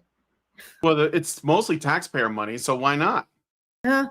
Like, why aren't people more pissed at this? Because if we just even look at, like, take away all the stuff happening to boys and realizing that maybe boys don't need to be shamed more, like, could we stop doing that? Like, we've done this a lot and it hasn't really improved things, but let's just step away from that. You guys are paying for, like, you guys in the UK, you taxpayers in the UK are paying for interventions that are proven not to work. So you're basically just throwing money at bureaucrats. You know, if you ever watched Yes Minister, you're basically just paying for a hospital that hasn't seen a patient in 18 months because they're not going to do anything. They're not going to improve the situation. They say they're going to have violence against women in like 18 months. No, not with these interventions. And when you look at the language that they're using, it's all abstractions and theoreticals and, oh, wait, well, this is a prime opportunity for an experiment. So basically what they're going to do is they're going to give already misandrous teachers, let's face it, like they're already marking boys down. They already treat boys as second-class citizens. They're going to hand these teachers another weapon to stigmatize boys with, because surely that will make boys return to the fold. Like, do you think these things through? Like, if you really want your daughters to be safe, okay, you don't believe anything I say. You don't like me because I advocate for men and boys. You think I'm a pick me or a handmaiden. But what about your girls? If you genuinely want them to be safer, think about this logically. You are handing, like, if a boy throws a red flag, he demonstrates antisocial behavior, probably as a result of two things. There are genetic factors and abuse. So he's probably experienced adverse childhood experiences, right? So he's been neglected, he's been sexually assaulted, he's been physically abused, he's subject to emotional abuse, that kind of thing, right? And he's expressing antisocial personality behaviors, okay? This system flags him and sends him to a person who's going to teach him that he is bad because he's a boy, not because of the abuse he suffered, and that he needs therapy to, or at least mentorship to overcome it, or to learn better coping strategies. No, they're going to blame patriarchy, Andrew Tate, being a boy, masculinity, any kind of aspirational identity. And they're going to tell him that he needs to suck up behavior from girls, or through their actions. You're not going to tell them directly because they don't admit that girls also engage in this behavior. They're going to instill such a level of rage and antagonism and distrust for the system that might actually be able to turn him from the path of violent criminality in this boy. They are constructing rage monsters through this process. They're making your girls less safe. And this is entirely consistent with what they've done across the board with all domestic violence interventions. Like, no domestic violence interventions by feminists based on rigorous studies are beneficial. Some actually are negative. Like, a feminist goes in and lectures to men who are convicted of battering, and more men are like, yeah, I think I'll do more of that. Because they've just had to deal with weeks or months of a feminist lecture on this. Like, take responsibility for the patriarchy. But when compared to actual interventions based on iterative science, so in other words, there are beleaguered researchers out there who are researching these issues from a non-feminist perspective. So they're looking at it and they're saying, how do we really reduce the rate of domestic violence? And in particular, since the political will is here, how do we really reduce the rate of domestic violence against women and girls, right? And they're looking at it and they're conjecturing interventions based on psychology, based on understandings of why people become abusive, right? And they've constructed this intervention after iterations of cognitive behavioral therapy called ACTV. So it is, I'm terrible with acronyms, but it basically teaches batterers to try to get their behavior consistent with their values. right? So they identify values like you want to be a good partner, you want to be a good husband, you want to be protective, and all of this other stuff. Try to get your behavior consistent with those values. So it's an intervention that recognizes that maybe batterers don't batter because they're mustache twirling villains. They do it because they've learned poor coping strategies as children from those aforementioned adverse childhood experiences. And they find that these programs that have been developed iteratively, because you can iterate outside of feminist science is static. It hasn't changed. Like their interventions haven't changed since Duluth. They've managed to create interventions that have something like a 50% reduction in recidivism, which is phenomenal. Like that is insanely high. And yet we are stuck, like the political will remains with feminist interventions, which do nothing and sometimes make it worse. So if you really care about your girls and women, you should be opposing this, because the track record of these people is they make the problem worse or they do nothing. And you are spending billions, like one of these initiatives is $1 billion, millions and billions of pounds on nothing. Nothing. You'd probably be better off throwing your money at these boys directly as a solution. But that's not what's happening. You're giving it to the child industrial complex in the UK. And they're going to spend it on, well, not doing what they're saying they're going to do. Like in this thing, they're going to have violence against women and girls in 18 or 10 years? I don't know. No, they're not. None of their interventions have anywhere near the power to do something like that. And nobody talks about this in pure research, empirical, logical terms. What they say they're going to deliver, can they deliver it? No, you're throwing your money away. You're throwing it away, and you're going to most likely make your girls less safe. I'm not even bringing up immigration. Yep. Okay, let's keep going. That's the end of the article. Oh, is it? Oh, you're right. We're done. Oh, no, we're not done the show. We're done the article. All right. So let's look at, okay. I'll read off my my analysis, my total analysis. And then at the end, at the conclusion, I want to avoid after that. Thank you, Brian.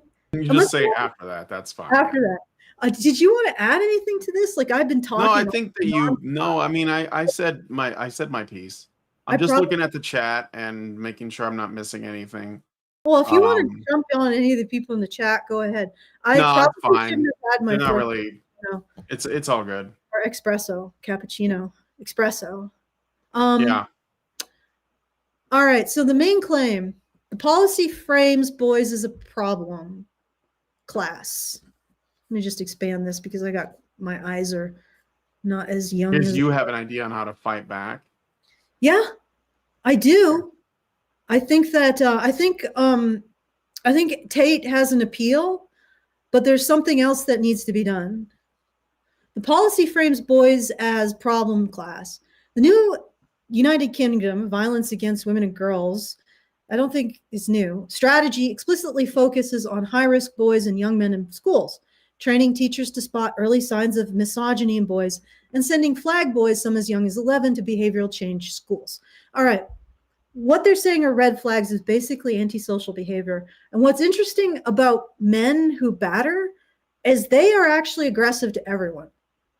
So you don't need to look for misogyny in boys. That is a weasel word that just basically means if he says something I don't like. And you don't need to look for it specifically, because all you have to look for is boys who are physically bullying and aggressive, right? To everyone. And you could probably look for that in girls. It's a little bit more covert because they're much more relational, right? And flag them and get them to services that actually work, like fathers. High-risk pupils are defined broadly and informally. Staff are told to look for harmful behaviors and attitudes towards women and girls, toxic ideas, sexually harmful behavior, harassment, sharing intimate images, and strongly misogynistic or Andrew Tate influenced views. If we didn't already have a problem with pedophiles, female pedophiles preying on boys in schools, now you give them a tool to get them alone because they have a sexually harmful behavior as interpreted by Miss Sticky Fingers. There's no published objective checklist or clear evidentiary threshold. High risk is whatever trained staff decide is worrying enough to justify referral, which gives wide scope to subjective and ideological judgments about boys. Policy and media framing overwhelmingly present boys as potential perpetrators and girls as victims to be protected, with no symmetrical institutional machinery for misinjury, hatred of men, or for the abuse of boys by girls. So this is entirely one-sided, no recognition of misinjury in girls or abuse by girls. And there is substantial. Like, there's a reason why they only said 40% of teenagers. They only hide the percentage of girls when it is equal or higher. Main claim 2, evidence does not justify aggressive, boy-targeted anti-misogyny courses. Evaluations of school-based gender norms and respectful relationship programs with adolescents show some improvements in self-reported attitudes, for example, agreement with gender equality statements, but only a minority show clear, sustained reductions in actual abuse, coercion, or dating violence. Do you want me to share this so you have a visual, Brian? Yeah, well, if it has a visual component, otherwise I can just Well, if it's just text, I don't really know if it matters. Well, it's basically text. I don't know if people want to read along. Like, I'm going to put this in the resources in badgernation.online if you're interested. And it's going to have all the sources for all of this. So I have researched this quite a bit. And I got a lot of sources, a lot of things I've seen over the years.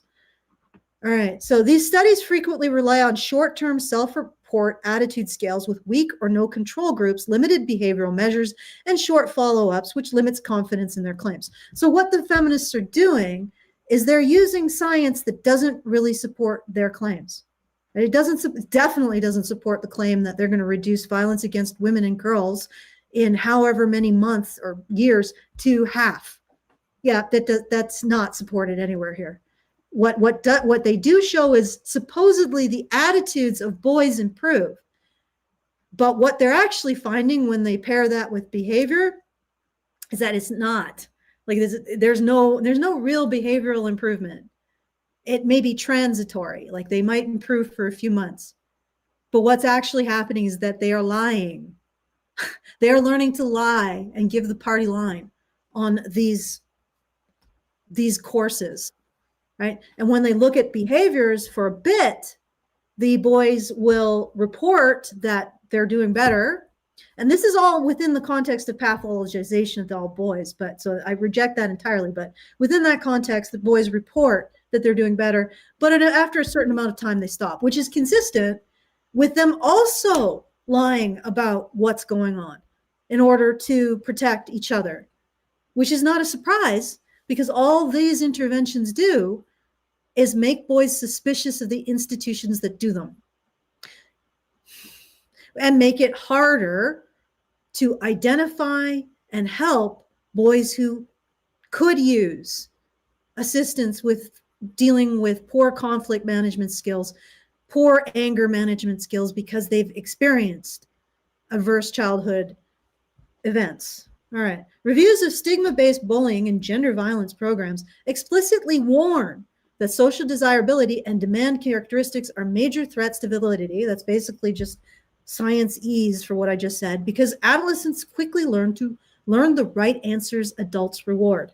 Most rigorous evaluations that include peer reports, bystander outcomes, and school discipline data or victimization perpetration measures find that some programs reduce dating violence or harassment, but effects are modest, context specific, and often fade with time. Basically what I just said. And I just explained the mechanism. They lie because there you have no trust in the institution. And they're never going to have trust in the institution unless the institution recognizes the abuse that girls are doing. the violence that girls are doing, the sexual violence that girls are doing, the verbal abuse that girls are doing, the bullying that girls are doing. Even adolescents had bullying by girls, but somehow they made it the argument that if you recognize the bullying by girls as part of the problem, you are engaging in misogyny. Is that astounding? But as long as these interventions don't recognize women or girls' bad behavior, boys will continue to be suspicious of them and the institutions that promote them. Because why wouldn't you be? You're expected to eat something that someone else gets away with? That's fundamentally unfair. And most of our sense of pro-social behavior is reliant on feeling like we're being treated fairly. When behavior or observed behavior data are used, gains are generally smaller and less consistent with attitude shifts, which is consistent with boys performing compliance rather than undergoing deep moral change. Moral change to what? I mean, here I'm going to push back. Moral change to what? To recognizing that they are deserving of the same protection as their sisters? The United Kingdom, without actually saying, hey, the reason why you're not deserving of the same protections of your sisters is because you're stronger as a boy. Are you willing to say that? No. You just want to focus only on your girls without even telling your boys, oh, hey, that's because we think you're stronger. Like, you won't even acknowledge that this might be a result of some kind of unique value proposition that boys bring in terms of strength. The United Kingdom, you'll just demand that boys carry more, and if they fail, it's not because you've asked for more, it's because they're weak. The United Kingdom's school strand of the VA.GG, I hate acronyms. This one looks like a bug. What? This one looks like a bug. It bugs me. VAWG. Yeah, violence against women and girls. That's what it stands for. Strategy. I know. VOG. VOG. That's a good VOG. VOG have chicken.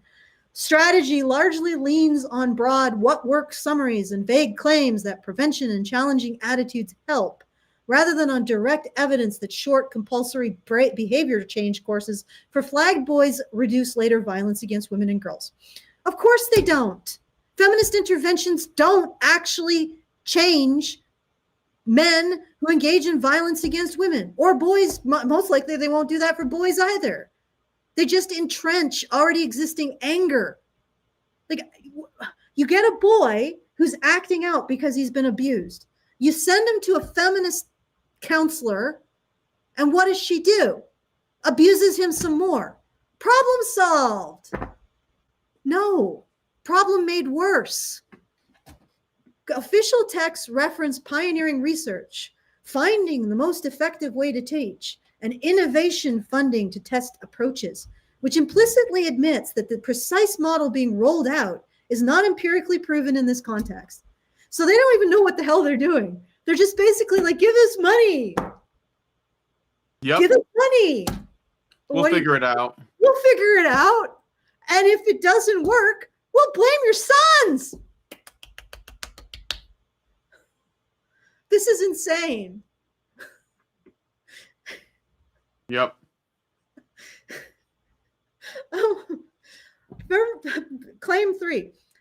Argument 3. Feminist perpetrator models underperform. Non-ideological models do better. I covered this, but basically it just goes through the achieving change through values-based behavior and how non-feminist interventions work so much better for than feminist interventions, in part because they actually iterate them. Like, feminists are just static. It's like the Duluth model. Nothing changes. Nothing's changed since the 80s. The non-feminist researchers, who are incredibly beleaguered and underfunded and are the true heroes of this, they iterate. Something doesn't work. They go back to the drawing board. They change things. They change this. They learn more psychology. They do what they need to make it work. And their interventions, because of that, are effective. We don't use them because they're not ideologically convenient to feminists. This This pattern indicates that non-ideological skills, trauma, and behavior-focused interventions are more promising than static feminist models, which have not substantively updated despite underwhelming results. Want you guys to put a pin in this. Feminist models are underwhelming. They don't work, and yet they keep consistently getting funding. Why? Because they package themselves. Excuse me. They package themselves in an appealing way. You're saving girls. You're not doing any of the thing of the sort. Here's a good rule of thumb.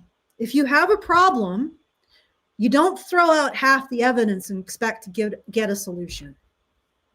That's what's happening here overall. And the researchers who don't do that, guess what? They're finding solutions. Girls in feminist spaces are not uniquely innocent. Misandry is real. Scientific Reports article, Women Who Hate Men, a comparative analysis across extremist Reddit communities. We've covered this extensively. Misogynist communities show what somewhat higher toxicity scores, but distributions are similar across communities. Both misogynist and misandrist feminist spaces contain substantial toxic content.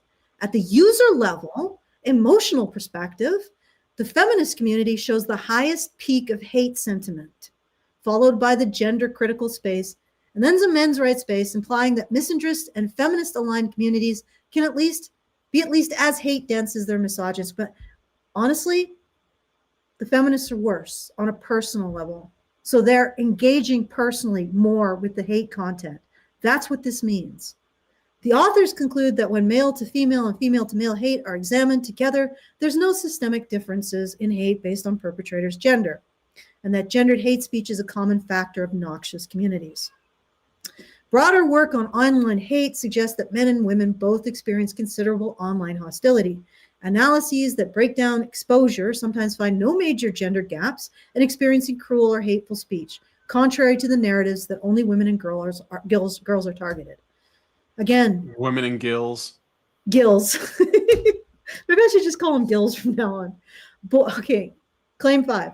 Boys' defensive responses are treated as pathology rather than as reactions to a double standard.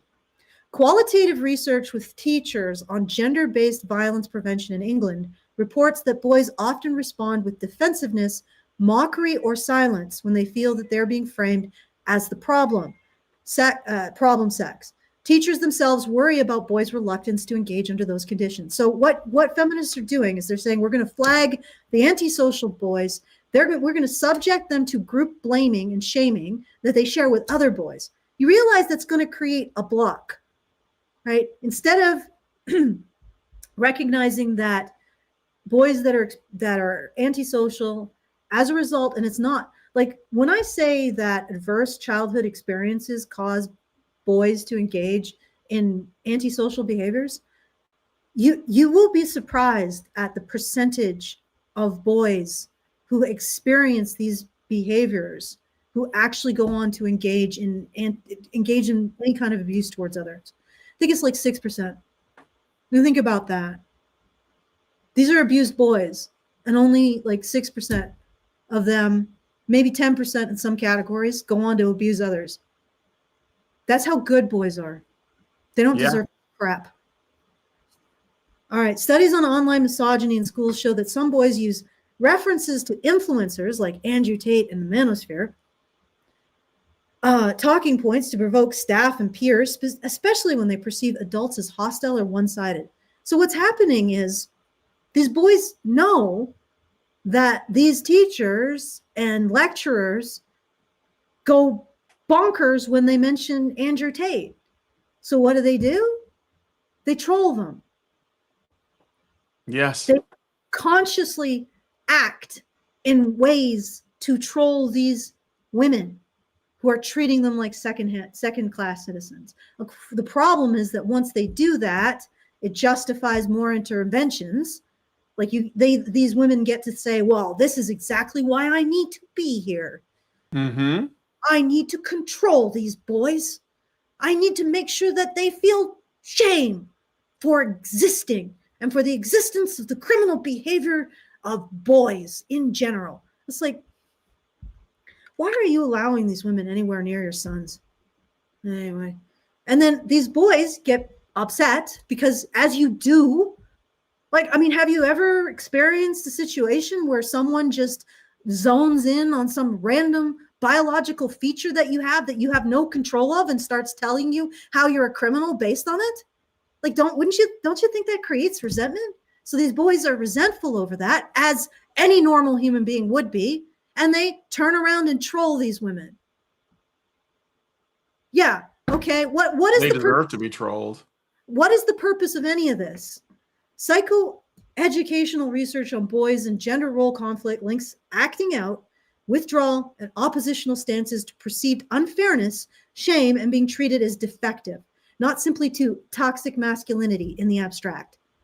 So what feminists are calling toxic masculinity is, I am going to screw this word up. I'm not even going to bother. It's doctor inflicted harm.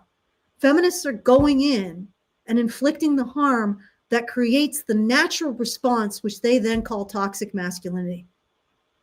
If you punch someone in the face, they're going to get angry at you.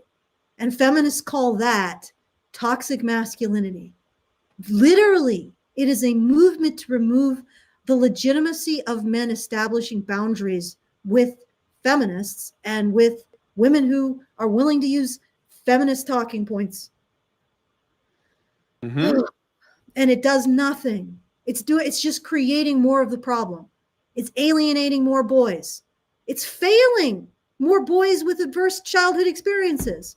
Like, yeah, there could be an argument that it could be good to flag these boys, and in a way that doesn't discriminate against them or make them, like, single them out in the body of the student body. Get them additional help with conflict resolution, anger management, and values-based mentorship. Yeah, that might be, there's a kernel of truth. The same with girls with this problem. Or you could just give them their fathers, but we're not dealing with that universe yet. There's a kernel there, but this is nothing. This is taking those boys and weaponizing them further. It's like taking uranium you pull and turning it into plutonium and turning it into bomb grade plutonium. This is refining the violence.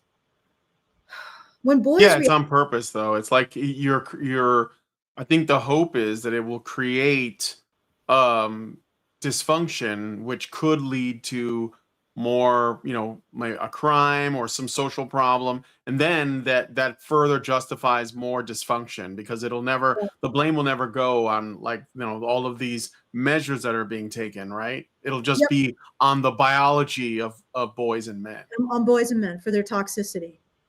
So you need more of this. That's the great irony of this. Then you just need more of it. Like, this is the solution, right? All of this is going to this is my prediction. None of this is going to materialize. This is all vague, unsupported language with no empirical science behind it. They aren't going to be reducing violence against women and girls at all. And I predict that it's likely that it's going to increase. And in 10 years, they're going to come back and say, we need 100 billion now, right? To deal with the problem, because it's so much bigger. Really, it's so much bigger. I wonder why. Boys are being asked to accept that their sex is watched and corrected, while similar or worse behavior by girls goes largely unexamined. This daily double standard is a plausible driver of what is then labeled boys' bad behavior. When boys react by arguing back, mocking, Trolling, yeah. They're trolling or withdrawing. My cat's trolling me a little bit. Okay, if you want to be here, you're going to be squished. Those responses are folded back into risk labeling, resistance to anti-misogyny work, which justifies more surveillance and reinforces the sense that self-defense is pathologized. Yes, because you're subjecting your boys to an ideology that believes they don't deserve any boundaries. You wonder why the UK has like a absolute epidemic of female pedophiles right now? Mm-hmm. You teach the boys they don't deserve boundaries.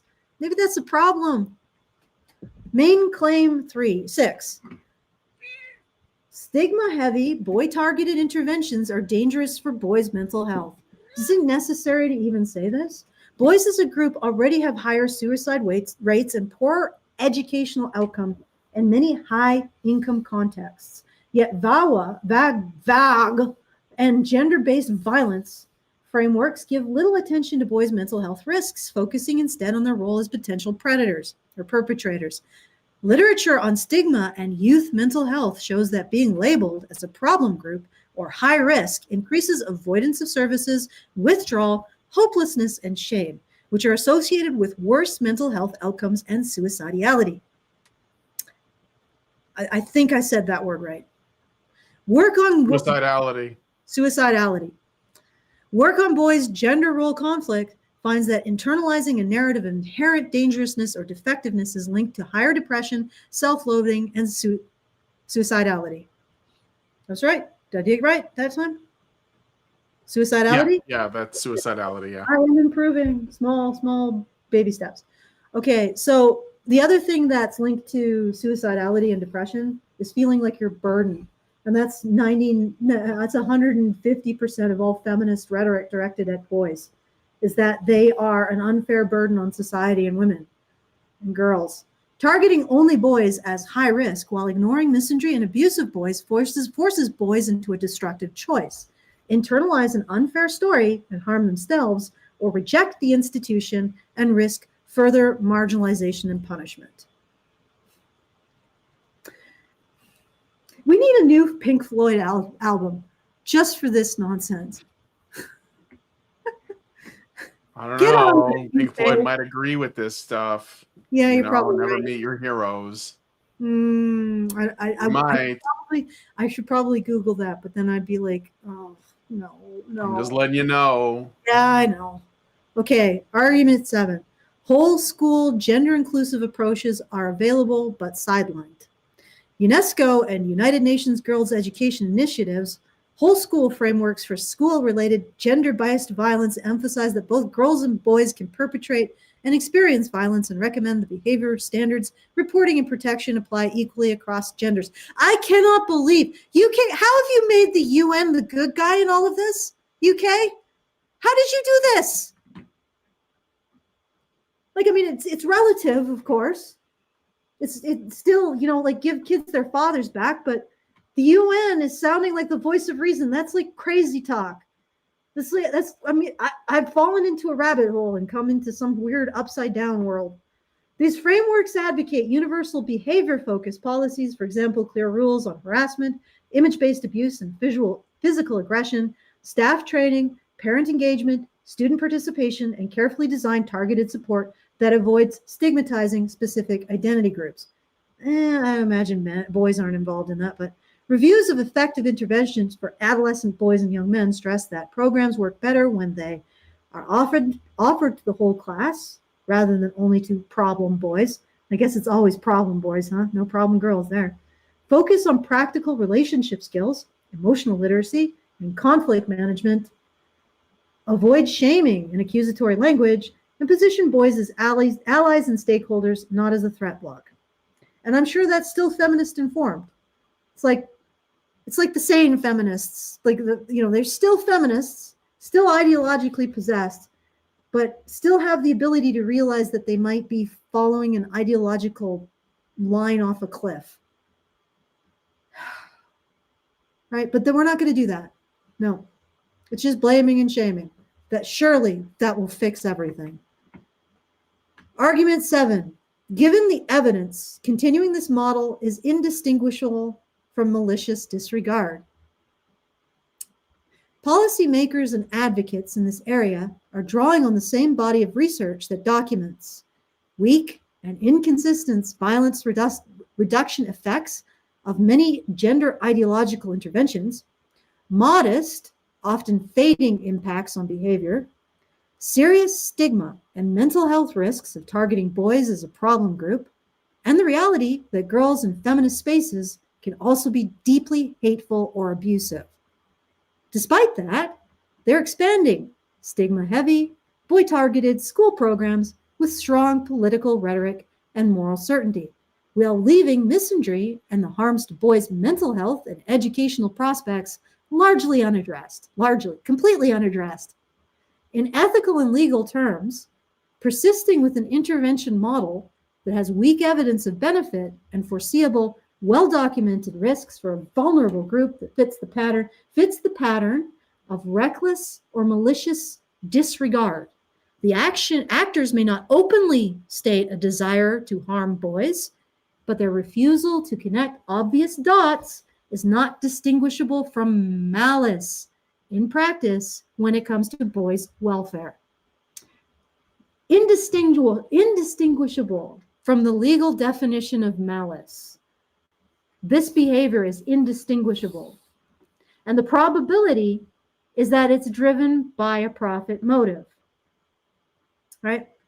So did you have anything to say to that, Brian? Did you want to add anything? Did you find anything interesting that somebody said that you want to address? No, I'm good. Because I think, unfortunately, my cat has like licked all my freaking water containers, like glasses and mugs. So I have no water. My goodness. And she's shedding all over me, and I'm actually allergic to her. Yeah. Okay, I'll persevere, guys. I'll persevere. So I said that there is some advice to fighting back. And basically it is just call it what it is. Right? Just call it what it is. So for now, boys are trolling these women who are doing this to them, who are victimizing them by using Andrew Tate and quoting Andrew Tate. And they may not even believe in what he has to say, but he knows it infuriates them.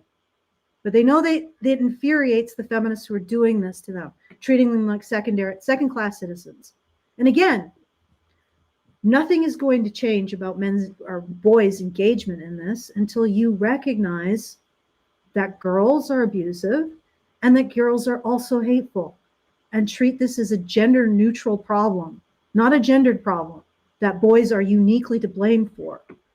But here's the thing. So Andrew Tate gives them a way to fight back, basically. And he also gives them a context to deal with this situation. And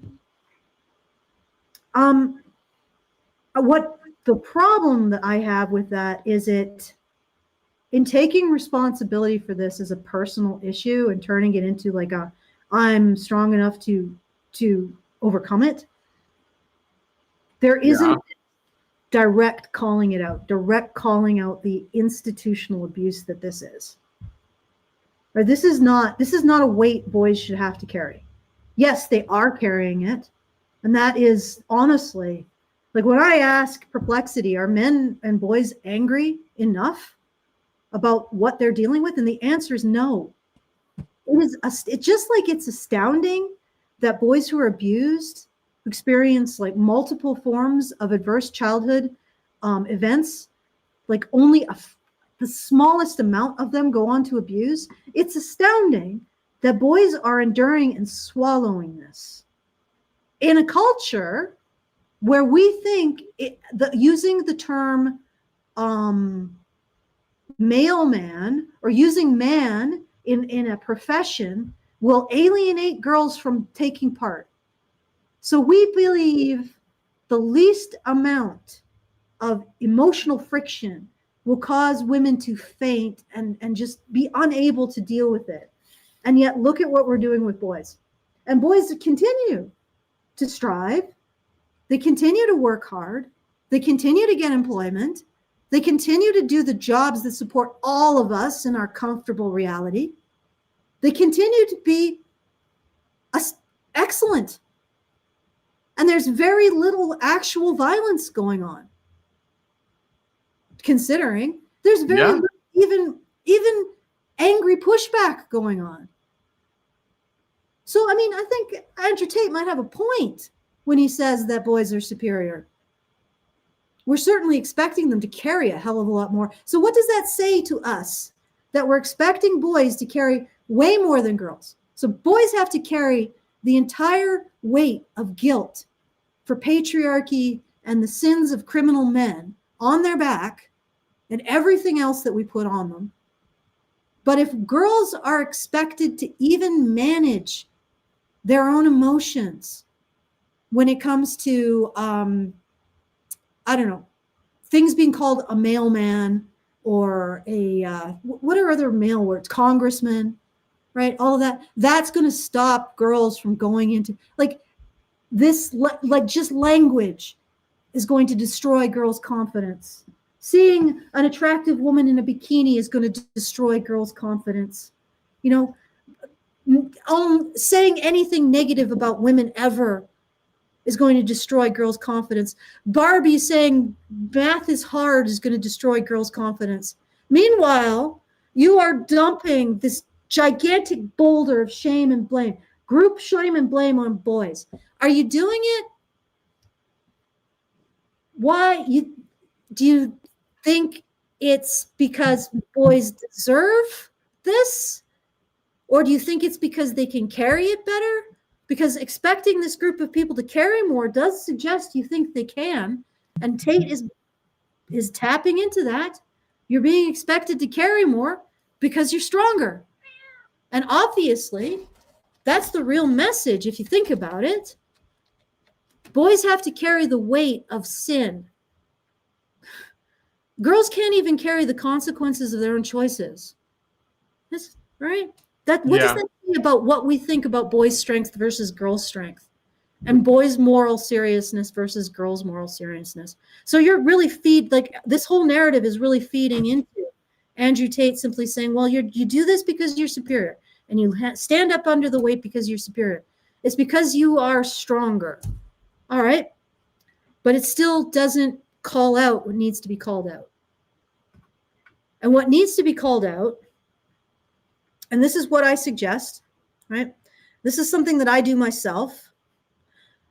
I find a target, a pivot point, a keystone that I know is both critical and vulnerable in terms of feminist rhetoric. Like one of the ones that I use a lot is the statistics around sexual assault, because sexual assault is a keystone rhetorical weapon that feminists used. And they use it to justify how we discriminate against boys and men in various programs, because, of course, everybody knows that men and boys are more sexually violent. Well, we actually no, we don't know that, because there's powerful evidence that has come out in the last 20 years that women and girls engage in the same amount of sexually aggressive behavior as boys and men. And this evidence is very powerful. Like, it pretty much has put the question to rest. Nobody talks about it, except for me. I bring it up everywhere because I know that this is pivotal and it's weak, it's vulnerable. So you pound at it and you just keep punching at it as many times as you can. Every time they drop their guard, a feminist drops their guard and somebody sends me a message, bam, rhetorically, not physically, right? You know, they start posturing about how men are evil because I just dropped that over and over and over again. You hit the target over and over and over again. It's like Bruce Lee. I don't fear a man who's practiced 100 or 1,000 techniques. I fear the man who's practiced one technique 1,000 times. That's what you do. You punch it 1,000 times. You just need to know where. And where, for these ideologues, is what this actually is identifying what they are actually doing. And what they are actually doing, the evidence points, the probability is they are sacrificing boys. They are sacrificing you and your mates to make money. And they're not just stopping with the sacrifice of boys. They're also sacrificing girls to make money, to create make-work projects that have no accountability, and you can blame your victim or even blame the person you're supposed to help for. Right? If any woman calls out and says, "Hey, wait, what are you doing? You're a pick-me, you're a handmaiden. You have internalized misogyny." So what feminism excels at is justifying and offloading blame for its failures. Right? Hit that. That's the target you need to hit with this. So this is my recommendation. Instead of trolling with Andrew Tate, tell these ideologues to their face that you know they are abusing you and your mates in order to make money, and that you have proof. And watch them go white with terror.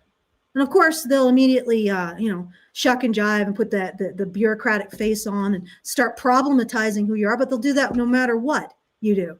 But if you call out what they're doing and why they're doing it, and that you have the proof, they can't stand against that. And if they do persecute you, like if a boy does do that and actually precisely hits the target, rhetorical punch right to the target, and that administrator, that lecturer, whatever they call themselves, prosecutes him for that, other boys will see it, right? And you will you will feel the difference between trolling them with Andrew Tate, which makes you a naughty boy, and trolling them with this, not trolling, but telling them the truth, which makes you dangerous. And just keep hitting that target over and over and over again, because it is vulnerable. They are vulnerable to the truth. It's like that, the one Peter Capaldi, Doctor Who. Oh, Peter Capaldi. Wait, Capaldi, Doctor Who, right? Yeah. The special that he did where he punched through a wall of diamond by dying over and over and over again. And I know it's a lot of work, but it's just that you just have to hit the target over and over again. And that's how you become a machine. You find out the targets you need to hit, you hit them, and you know what you're talking about. You got the proof, and they can't stand up against it. Like you go from bringing up Andrew Tate and what a naughty boy, to complete silence and fury and terror. What did you just say? What did you just expose? Because that's where they're weak. Recognition of what they're doing and stripping them from the moral authority, the moral justifications for doing it. All right. Yep. Okay, I'm good. Do you want to add anything to that? No, I think we covered it. I think that's good. Yeah. I looked at the Guardian article in the meantime. It's basically just saying the same thing the BBC one did. In fact, the BBC article is probably a little better. Yeah. And that's saying something about the Guardian. So. All right. So once again, if you want to send us a message at any time, we get these messages. They stay. They don't go anywhere. Like super chats go somewhere. I don't know where they go. Go to feedthebadger.com/justthetip. We will respond to whatever commentary you give us at the next show, basically, where we're both on. And once again, feedthebadger.com/justthetip. And if you want to support the show, feedthebadger.com/support. We have 9 days left and about 4,500 to go. So I know it's pretty slow during December, but I really appreciate it if you would take a little bit of time to go and help us out. I'm hoping we get a little over so we can do what we did last year, and I can kick some more to Brian. So anyway, feedthebadger.com/support for that, and I'll hand it back to you, Brian. Okay, well, if you guys like this video, please hit like, subscribe if you're not already subscribed to the channel, hit the bell for notifications, leave us a comment, let us know what you guys think about what we discussed on the show today, and please, please, please share this video because sharing is caring. Thank you guys so much for coming on today's episode of Maintaining Frame, and we will talk to you all in the next one. Men's rights activists are machines, dude. Okay? They are literal machines. They are talking point machines. They are impossible to fucking deal with, especially if you have like a couple dudes who have good memory on top of that too. Holy shit, you're fucked.